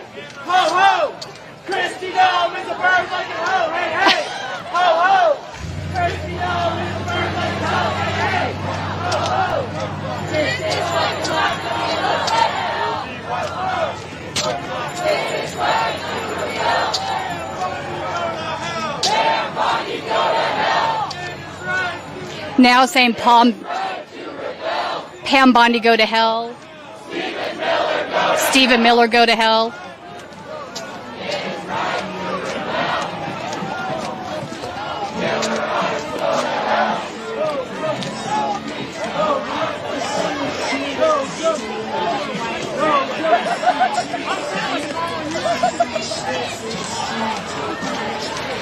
I'm hearing the Bruce Springsteen song being played in the crowd. Yo, whoa. No fear. You don't want it? Immigrants are welcome here. No hate, no fear. Immigrants are welcome here. No hate, no fear. Immigrants are welcome here is a chant we've heard just about every protest. Immigrants are welcome here. No hate, no fear. Immigrants are welcome here. No hate, no fear. Immigrants are welcome here. No hate, no fear. Immigrants are welcome here. No hate, no fear. Immigrants are welcome here. No hate, no fear.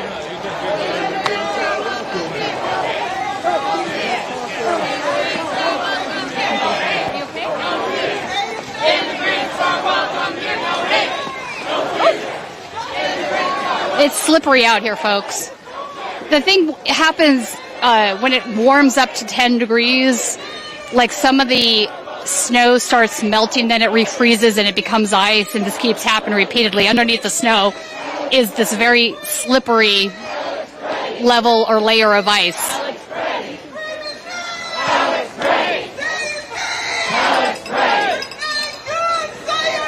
Chinga la migra signs throughout the crowd. Remain good.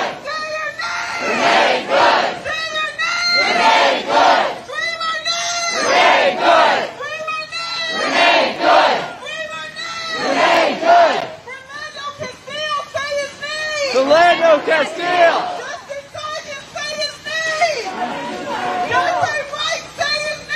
Dante Wright. Cornel Handy, say his name. Courtney Williams, say his name. Courtney Williams. Bobby Eisler, say his name. If we don't get it, shut it down. If we don't get it, Shut it down.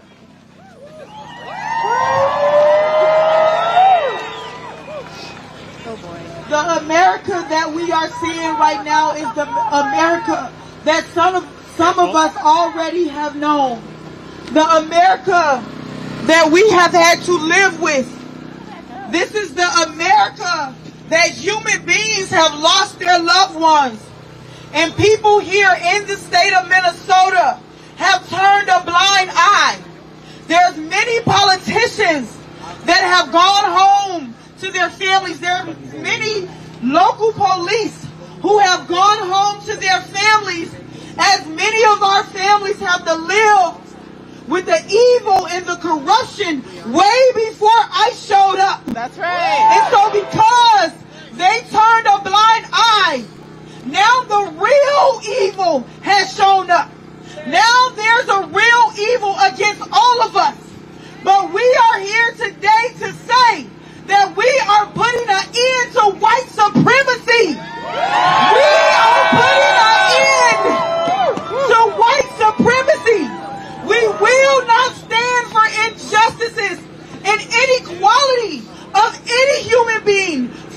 any reason at all. We will not stand for it. We will not back down. We will not be quiet. We will not shut up. We will not just sit there and let any human being get mistreated for any reason at all.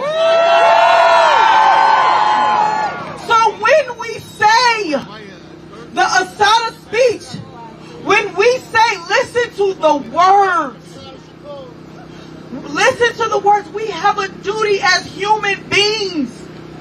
We have a duty to stand up for our freedom and not let white supremacy oppress us and hold us down as a people. We have a duty to win over this evil and this corruption.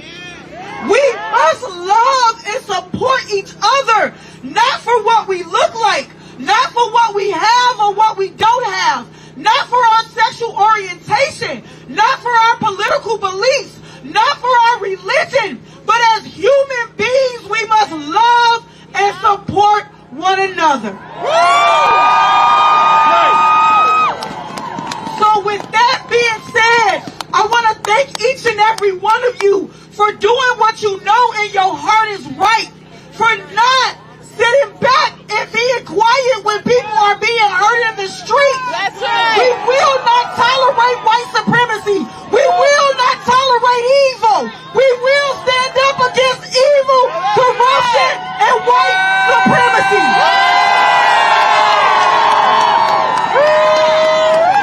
We have a duty to fight for our freedom.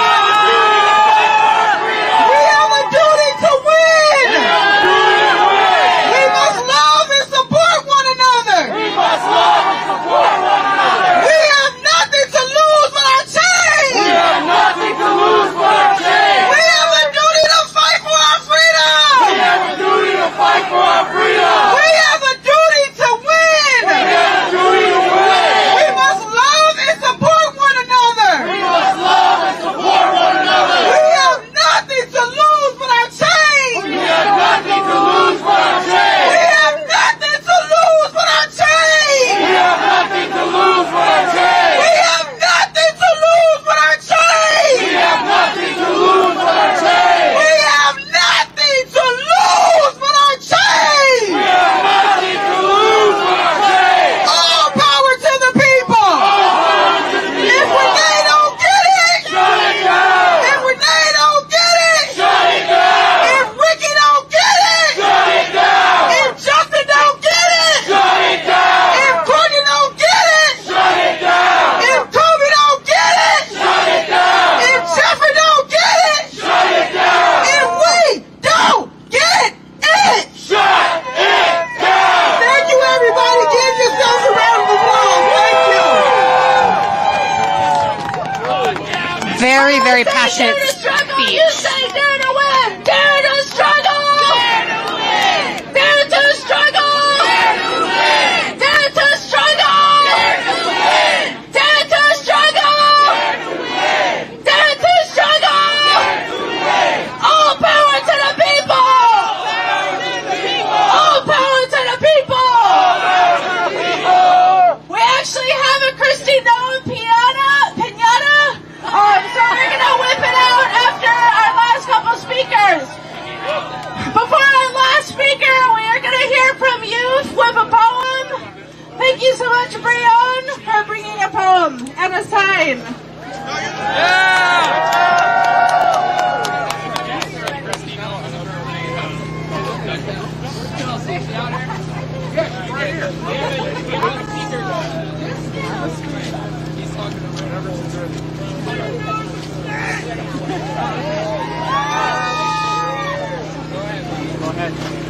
Changing the narrative, no.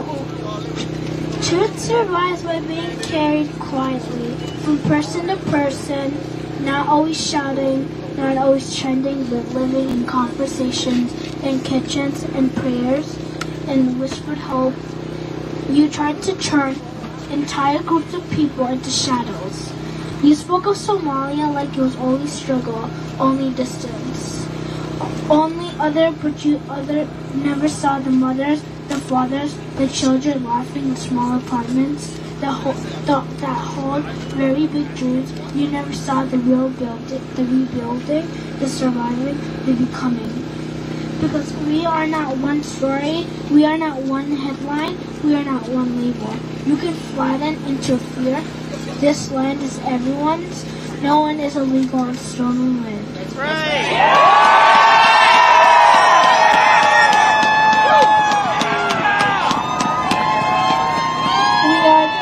We are the human race, one breath, one sky, one fragile shared future. And love, real love, does not stop at borders. Love crosses oceans. Love learns new languages. Love shows up when it's tired, when it's scared, when it would be easier to hate. You can build walls, you can build fear, you can build narratives that try to make neighbors feel like strangers, but you cannot stop truth from moving heart. To heart, from moving heart. To heart, we choose unity again and again and again, because we all belong.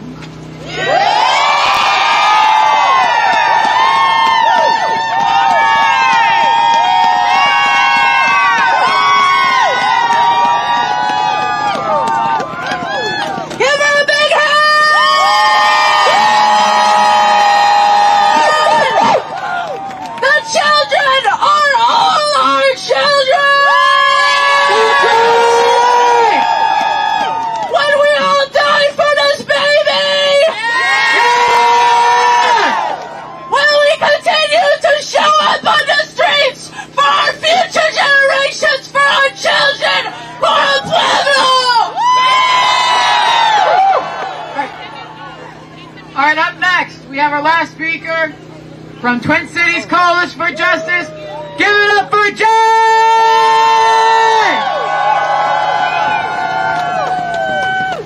Hello everyone, my name is Jay. I'm with the Twin Cities Coalition for Justice, which is an organization that is under the National Alliance Against Racist and Political Repression.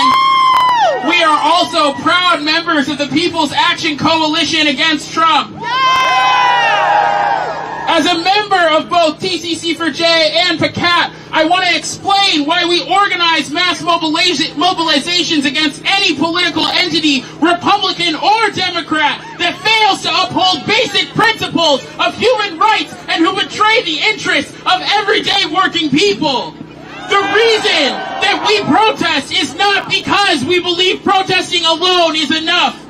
We protest because it is the best way to demonstrate broad support for progressive ideas in a world that is constantly telling us that meeting each other's needs, standing up against white supremacy, are unpopular.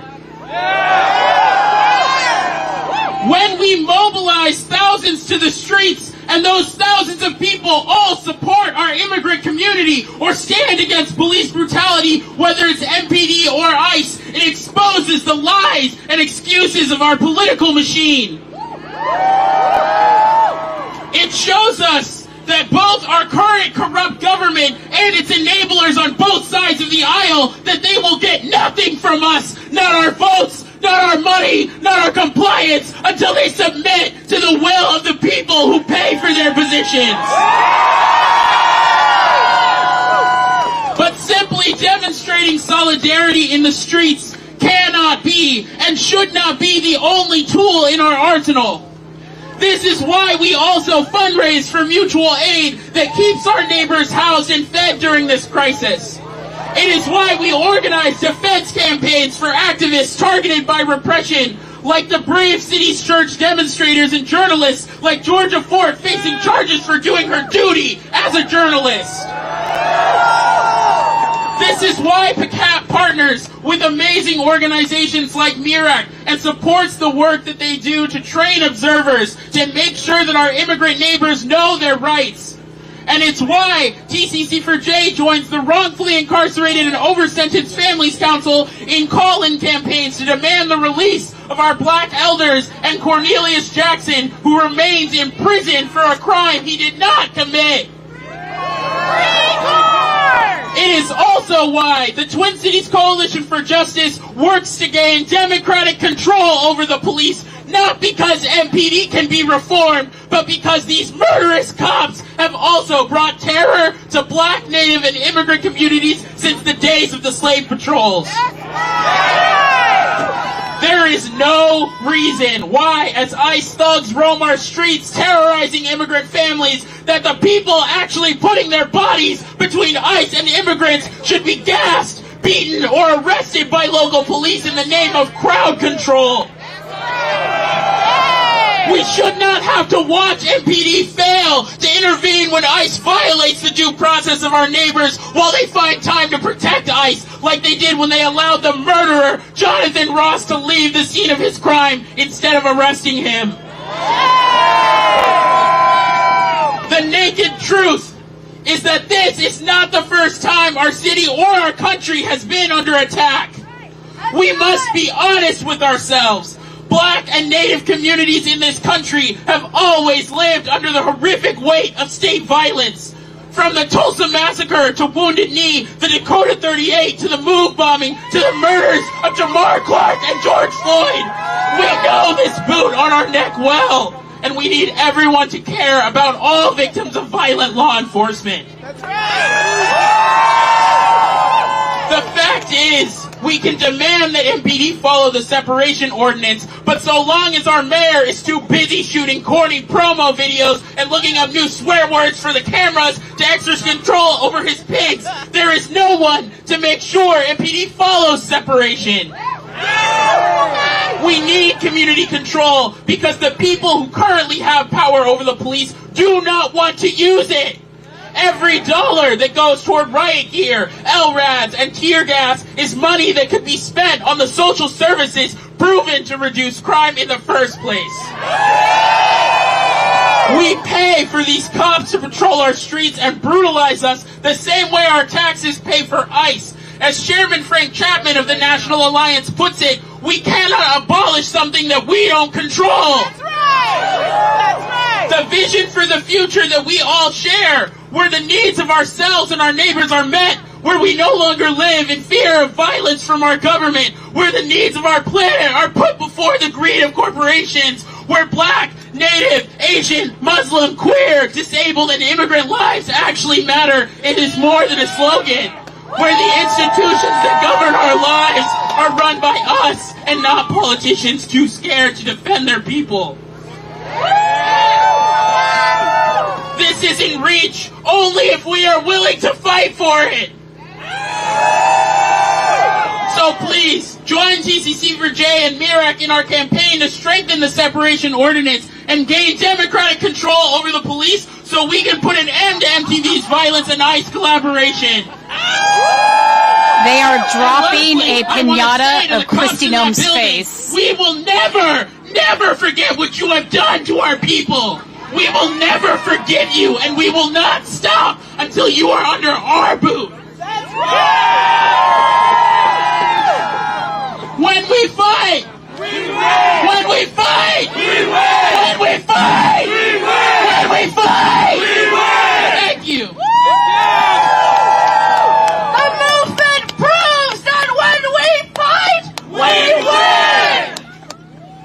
We want justice, you say how? We want justice, you say how? Drop all the charges now! Drop all the charges now! We want justice, you say how? We want justice, you say how? Drop all the charges now! Drop all the charges now! We want justice, you say how? We want justice, you say how? ICE out of Minnesota now! ICE out of Minnesota now! We want justice, you say how? We want justice, you say how? ICE out of Minnesota now! ICE out of Minnesota now! So everyone needs to stay where they are, because we're about to march right after we hit this thing. Breon, who read the poem, could you come back to the front? Make way for Breon. Yes. You get to hit the piñata.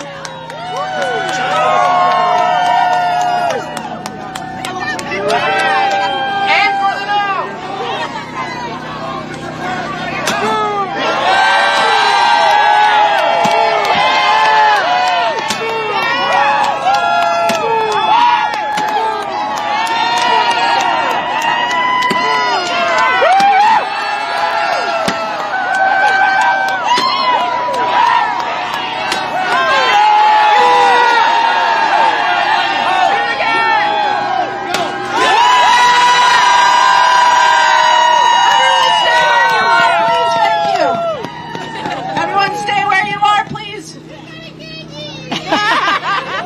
They just busted open a pinata of Kristi Noem's face. So we ask that you get behind the banners again. We will be marching again soon.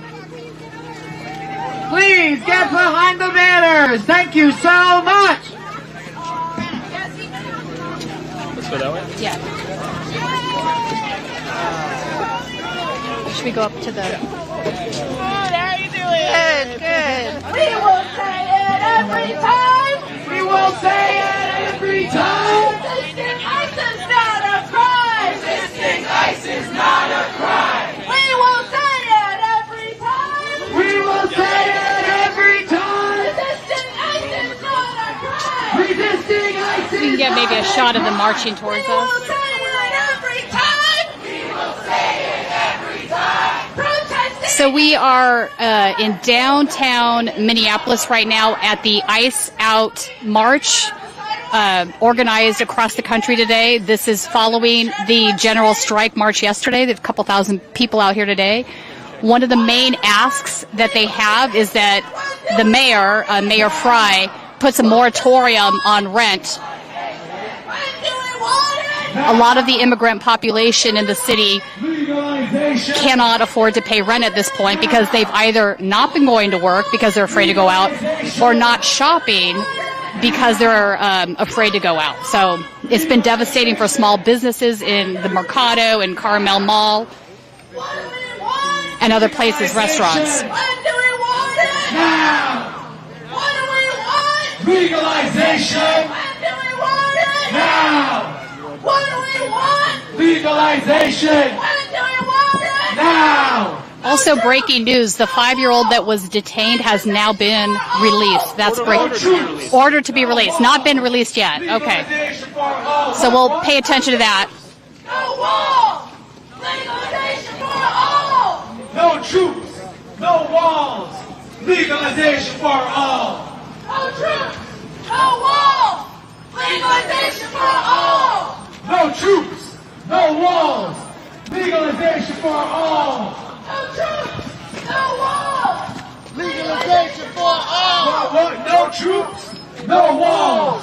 Legalization for all. No troops. No walls. Legalization for all. No troops. No walls. Legalization for all.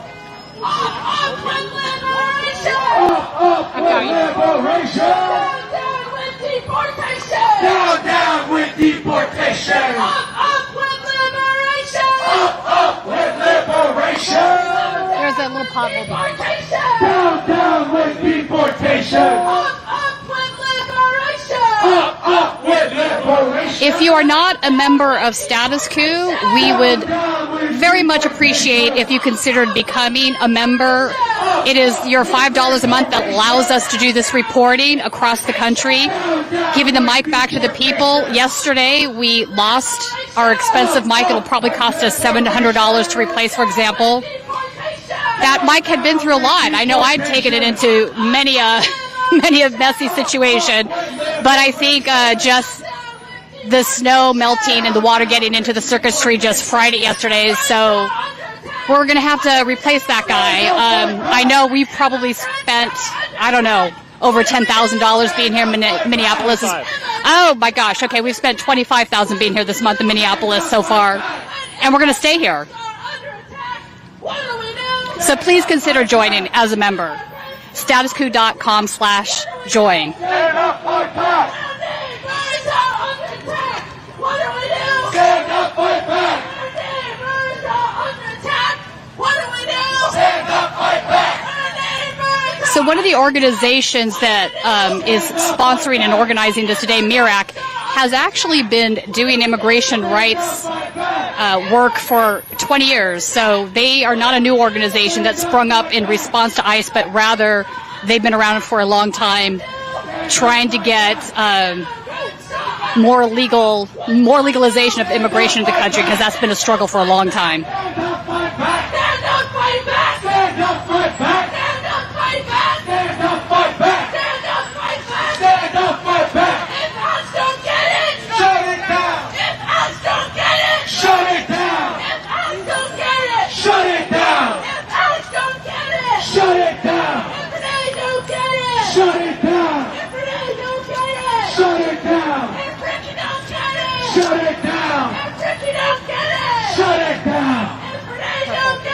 Shut it down. Shut it down. Shut it down. Shut it down. Shut it down. Shut it down. Shut it down. Shut it down. Shut it down. Shut it down. Shut it down. Shut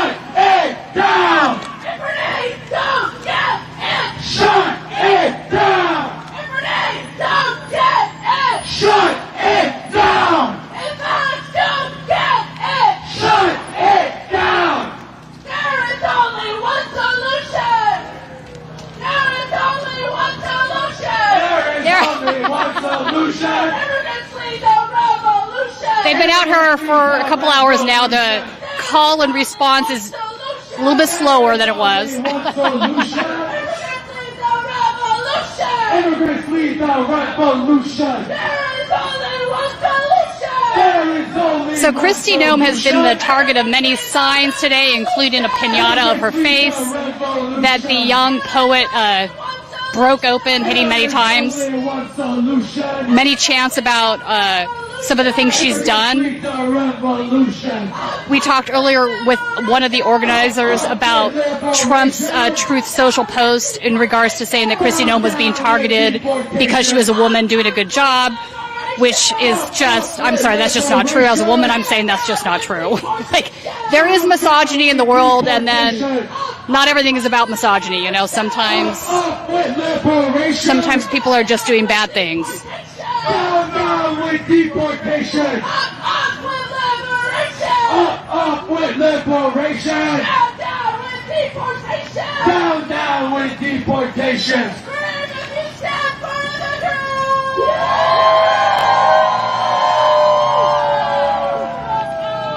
You have anyone tell you marches don't do shit? You're just standing around with signs.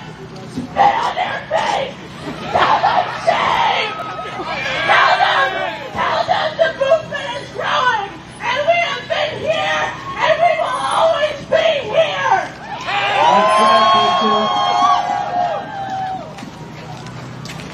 1, 2, 3, 4, 5, 6, 7, 8, 9, 10, 11, 12! 1, 2, 3, 4, 5, 6, 7, 8, 9, 10, 11, 9, 10, 11!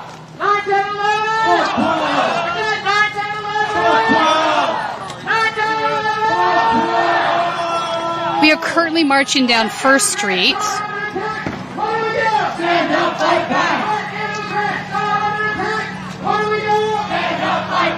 Not too far from Lake Avenue, I believe.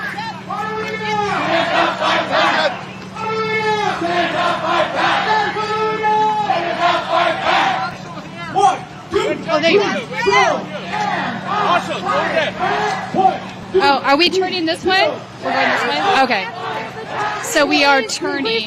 Yeah, I got you. We're going to move over to the sidewalk for a minute, I think, maybe, until they get organized here. 1, 2, 3, go! Wait, now it looks like they're going straight. She said they're turning. Who keeps us safe? Okay, no, they're going straight. Who keeps us safe? We keep us safe. Who keeps us safe? We keep us safe. Who keeps us safe? We keep us safe. Who keeps us safe? We keep us safe. Who keeps us safe? We keep us safe. Who keeps us safe? We keep us safe. Who keeps us safe? We keep us safe. Who keeps us safe? We keep us safe. Who keeps us safe? We keep us safe. Who keeps us safe? We keep us safe. Who keeps us safe? We keep us safe. Who keeps us safe? We keep us safe. Who got the power? We got the power. Who got the power? We got the power. What kind of power? People power. What kind of It's a lot warmer today. I think it's 10 degrees, so we are not negative for once. You can actually feel how much warmer it is. It's still cold out, but it feels like sunny California to me right now. It's been so cold. If you're just joining us, this is Tina Desiree Berg reporting for Status Coup News on the Midas Touch Network.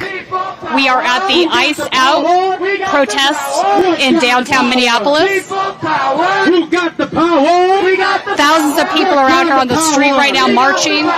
What kind of power? One of their main asks is for Mayor Frey to actually institute a moratorium on rent. We got the power. We got the power. And obviously justice for the two that have been murdered in Minneapolis this month, Renee Good and Alex Preddy.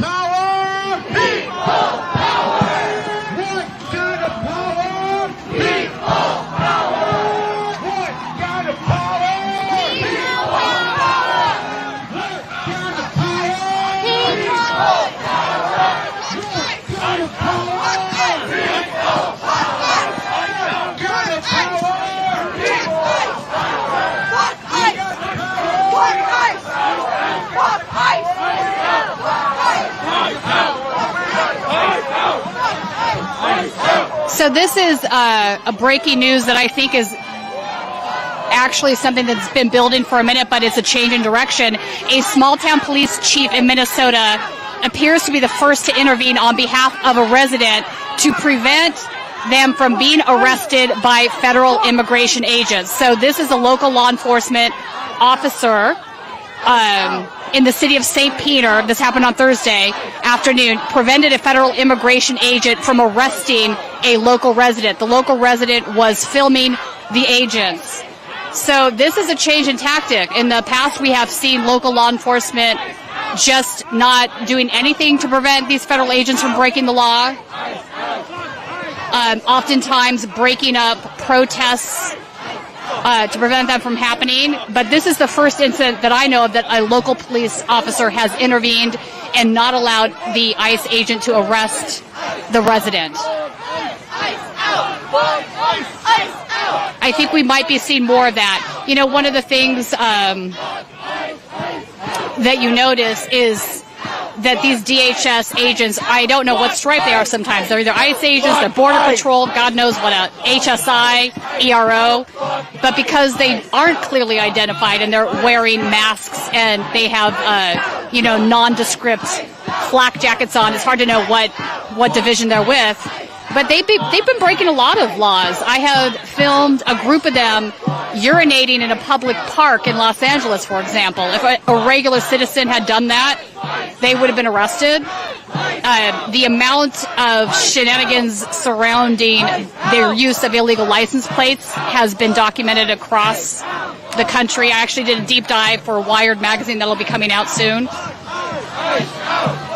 And many other things, and I've asked local law enforcement, for example, in California, whether they have cited any of these vehicles for using illegal license plates, and you get no response. But maybe at some point that will change.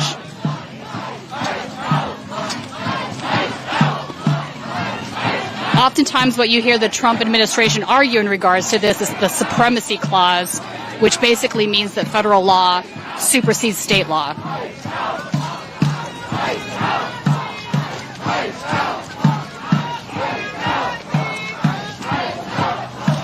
A guy in front of us has a sign that reads, "Chauvin needs roommates." I have to admit, some of the funny signs I've been seeing out here protests in Minneapolis are pretty epic. There was one the other day, and this is for the Prince fans out there, that said basically the only person that knew the revolution was going to start in Minneapolis was Prince. Ice out! Ice out! Fuck ice! Ice out! Fuck ice! Ice out! Fuck ice! Ice out! Fuck ice! Ice out! Fuck ice! Ice out! Fuck ice! Ice out! Fuck ice! Ice out! Fuck ice! Ice out! Fuck ice! Ice out! Fuck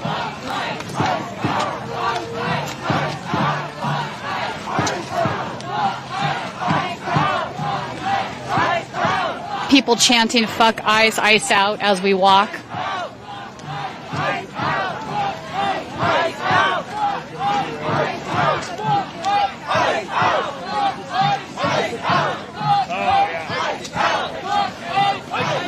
There's a sign for you, that rainbow one. Oh, I can't see it. Hang on.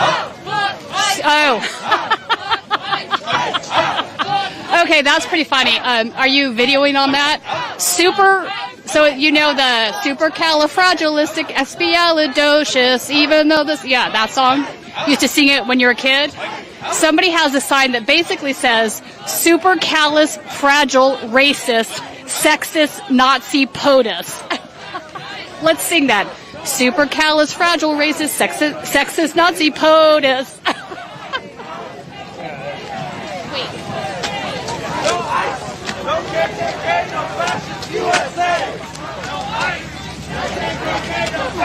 Oh, yeah. There you go. Thank you. No Like, problem.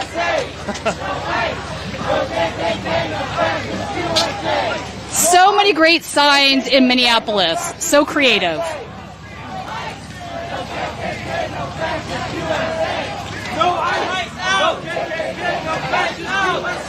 I don't know. That one has to win the sign award, though. Super callous, racist. I can't even sing it. Fuck ICE! Fuck ICE! Fuck ICE! Fuck ICE! Fuck ICE! Fuck ICE! Fuck ICE! Fuck ICE! Fuck ICE! Fuck ICE! Fuck ICE! Fuck ICE! Fuck ICE! Fuck ICE! Fuck ICE! Fuck ICE!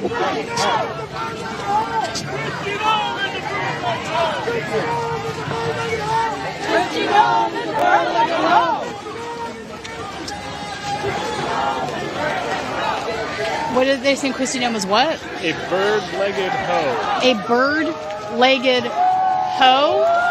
All right. People cheering from inside the house there, waving through the window.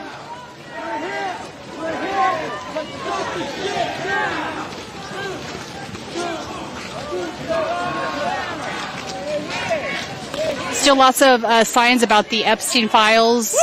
They released 3 million more. I'm sure more and more is going to come out about what's in those 3 million documents.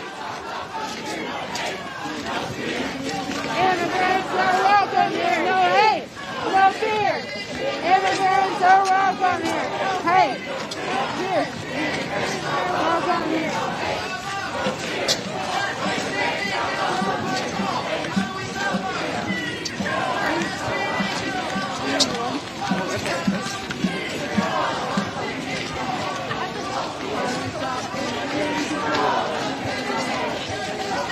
We are now approaching East 26th Street. 28th. 28th? Ah, you're right. I lost my glasses the first night here in that giant melee in front of the hotel. They fell out of my pocket. So I've been working without my glasses all week.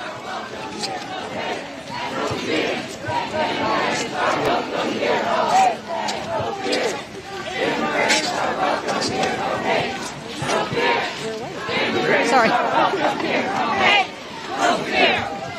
Immigrants are welcome here. No hate, no fear.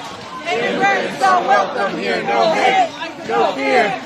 Immigrants are welcome here. No hate, no fear. Immigrants are welcome here. No hate, no fear. Immigrants are welcome. Another individual standing outside and waving at the crowd. Immigrants are welcome here. No hate, no fear. This is an area that has been hit by a lot of ICE raids.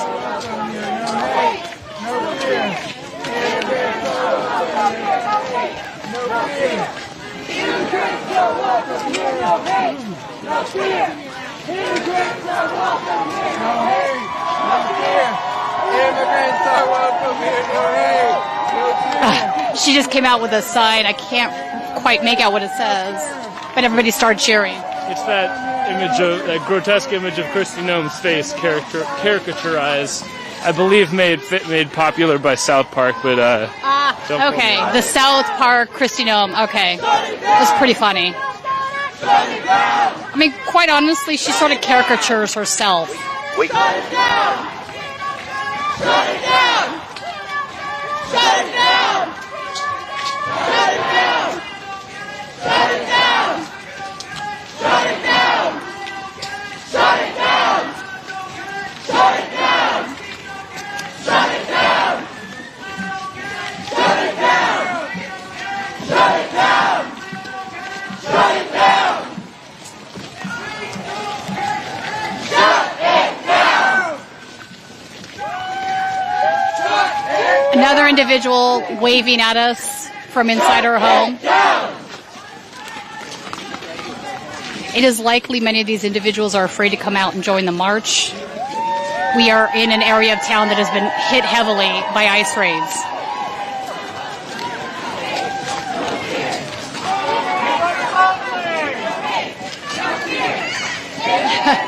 She's shouting love from the window.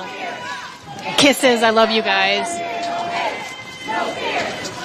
There's a real sense of community here in Minneapolis that you just don't see in other places. No fear. Immigrants are welcome here. No hate. No fear. Immigrants are welcome here. No hate. No fear. Immigrants are welcome here. No hate. No fear. Immigrants are welcome here. No hate. No fear. Immigrants are welcome here. No hate. No fear. Immigrants are welcome here. No hate. No fear. Immigrants are welcome here. Another one here on the left. Immigrants are welcome here. No hate. No fear. Immigrants are welcome here. No hate. Cheering on the marchers from inside her home. She's making a little heart sign with her hands through the window. Looks like 3 or 4 kids in there. Another one on the right. This one's banging a jug of some sort, it looks like. Yeah, one of those plastic jugs you get your milk in. Waving. As people chant, no hate, no fear. Immigrants are welcome here. This is a neighborhood that has been heavily targeted by ICE. So I would imagine many of these individuals waving at the crowd from inside their homes are afraid to come out. Immigrants are welcome here. No hate. No fear. Immigrants are welcome here. No hate. No fear. Immigrants are welcome here. No hate. No fear. Immigrants are welcome here. No hate. No fear. Immigrants are welcome here. No hate. No fear. Immigrants are welcome here. No hate. No fear. Immigrants are welcome here. No hate. No fear. Immigrants are welcome here. No hate.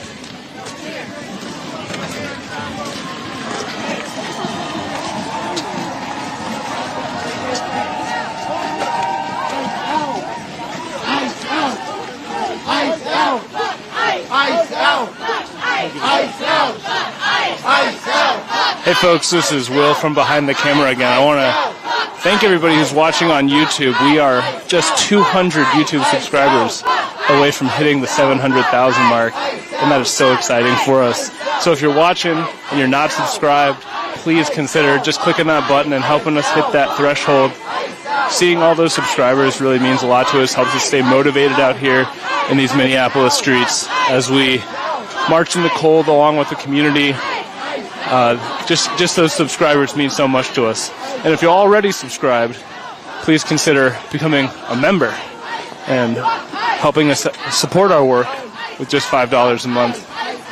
It's a small amount for going a long way. It helps us keep us warm and equipped here in Minneapolis or wherever we may go. I know that we're keeping our eyes on Springfield, Ohio, Lewiston, Maine, Wisconsin, wherever ICE and Border Patrol go, we will be there documenting on the streets. It's important work. It's also expensive work. So your support goes a long way. Again, we are so close to 700,000 subscribers on YouTube. Please, please, please help us hit that number today. We will be so, so grateful. Thank you so much.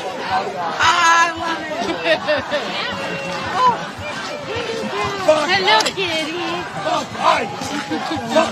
As we are marching through this neighborhood, there are people inside houses and apartments on both sides of the street waving at the crowd, blowing kisses, making heart-shaped signs with their hands. This is an area that has been heavily targeted by ICE raids.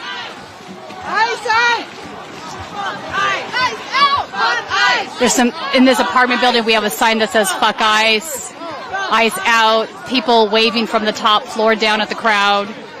A real sense of community here in Minneapolis. ICE out! Fuck ICE! ICE out! Fuck ICE!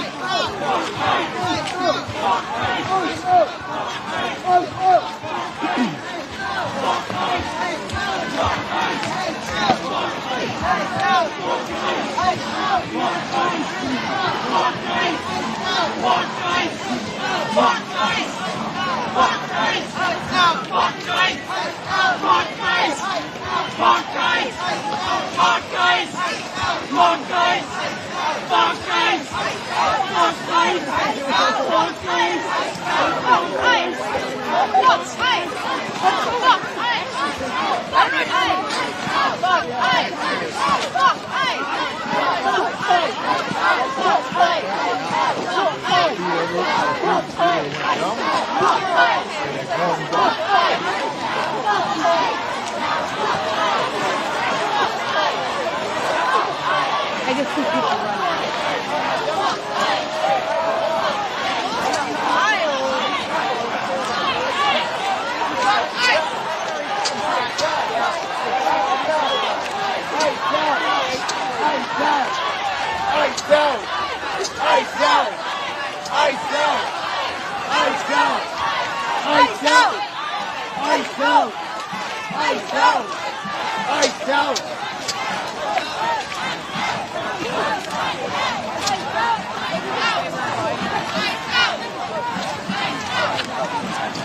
Careful, ice.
We're heading back towards Nicollet.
I love that everywhere we go here, people now recognize us.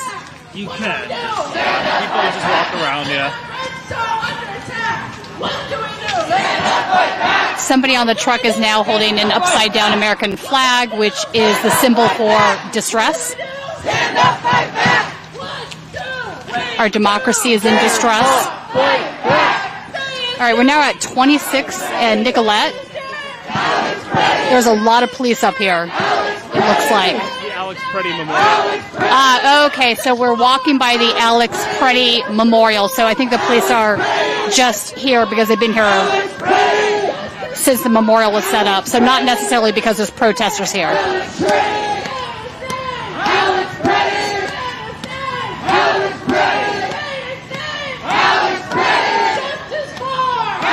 Actually, not that many cops now that I'm looking down there. I need my glasses.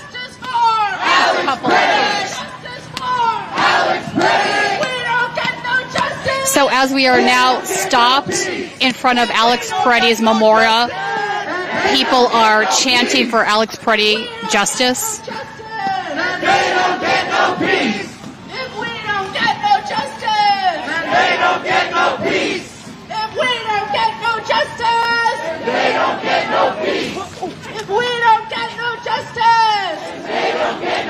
slippery, guys. We almost lost the camera there. They don't get no peace. It's all right.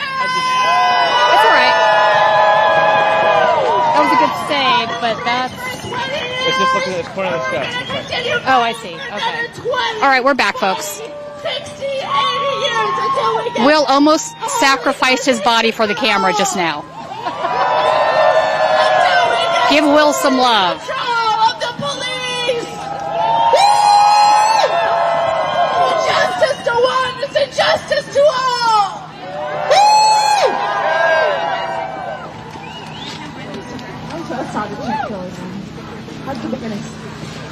We have a duty to fight for our freedom. We have a duty to fight for our freedom. If you have your left fist available, lift your left fist up. We have a duty to fight for our freedom. We have a duty to fight for our freedom. We have a duty to win. We have a duty to win. Okay, step over. We must love and support one another. We must love and support one another. We have nothing to lose but our chains. We have nothing to lose but our chains. We have a duty to fight for our freedom. We have a duty to fight for our freedom. We have a duty to win. We have a duty to win. We must love and support one another. We must love and support one another. We have nothing to lose but our chains. We have nothing to lose but our chains. We have nothing to lose but our chains. We have nothing to lose but our chains. We have nothing to lose but our chains. We have nothing to lose but our chains. The whole crowd is putting their fists in there as they chant this. Minneapolis gets shit done. Minneapolis gets shit done as she's throwing confetti off the truck into the crowd. Now that we're at the end of the rally, I want you guys to just take a look around, look at the people next to you, left and right. These are the people who stand with you because they know who the real enemy is. And they know the gal on my who's right taking care of each other. Oh, hello. We only have each other. The city of Minneapolis and the rest of the world is watching us, taking examples from us. And I'm thankful to be a part of this community.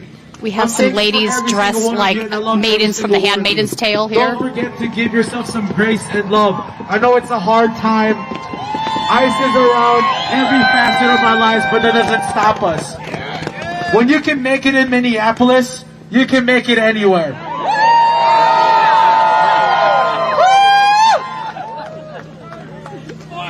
Please don't forget to follow Mirac and TCC for J on socials for upcoming events and anything regarding news in Minneapolis, and all of the other, people who spoke today, like Pacat, they're all on socials. And Mirac has a big event on May 1st. May Day is going to be our biggest one yet, so just keep in touch, keep in tune with us. This is where we disperse, but before we separate, I want you guys to know I am thankful for every one of you again for being here. Fuck the police, fuck ICE, fuck IDF. Power to the people.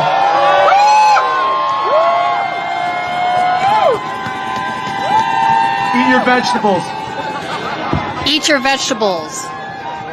So again, we are announcing dispersal. People can gather by the vigil and stop at the local businesses here. We are dispersing.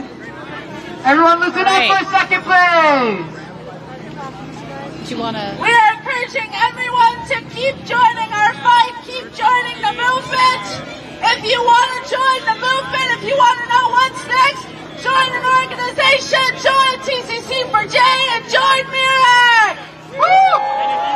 Reach out to us because we are here for you. And once again, we are dispersing. So thank you so much for being here. And we'll take our banners back. Yeah. I know you're thinking about that. Thank you. TCC for J has a new member meeting this Tuesday. So reach out to them on Instagram if you want to get to know them. So thank you for joining us today for the Ice Out March through downtown Minneapolis. on point. They actually ended the march at Nicollet and 26th Street. We're right adjacent to where Alex Preddy was shot. There is a 24-hour memorial for him on my left that's been going since that moment forward. There are protesters out here all hours of the day and night.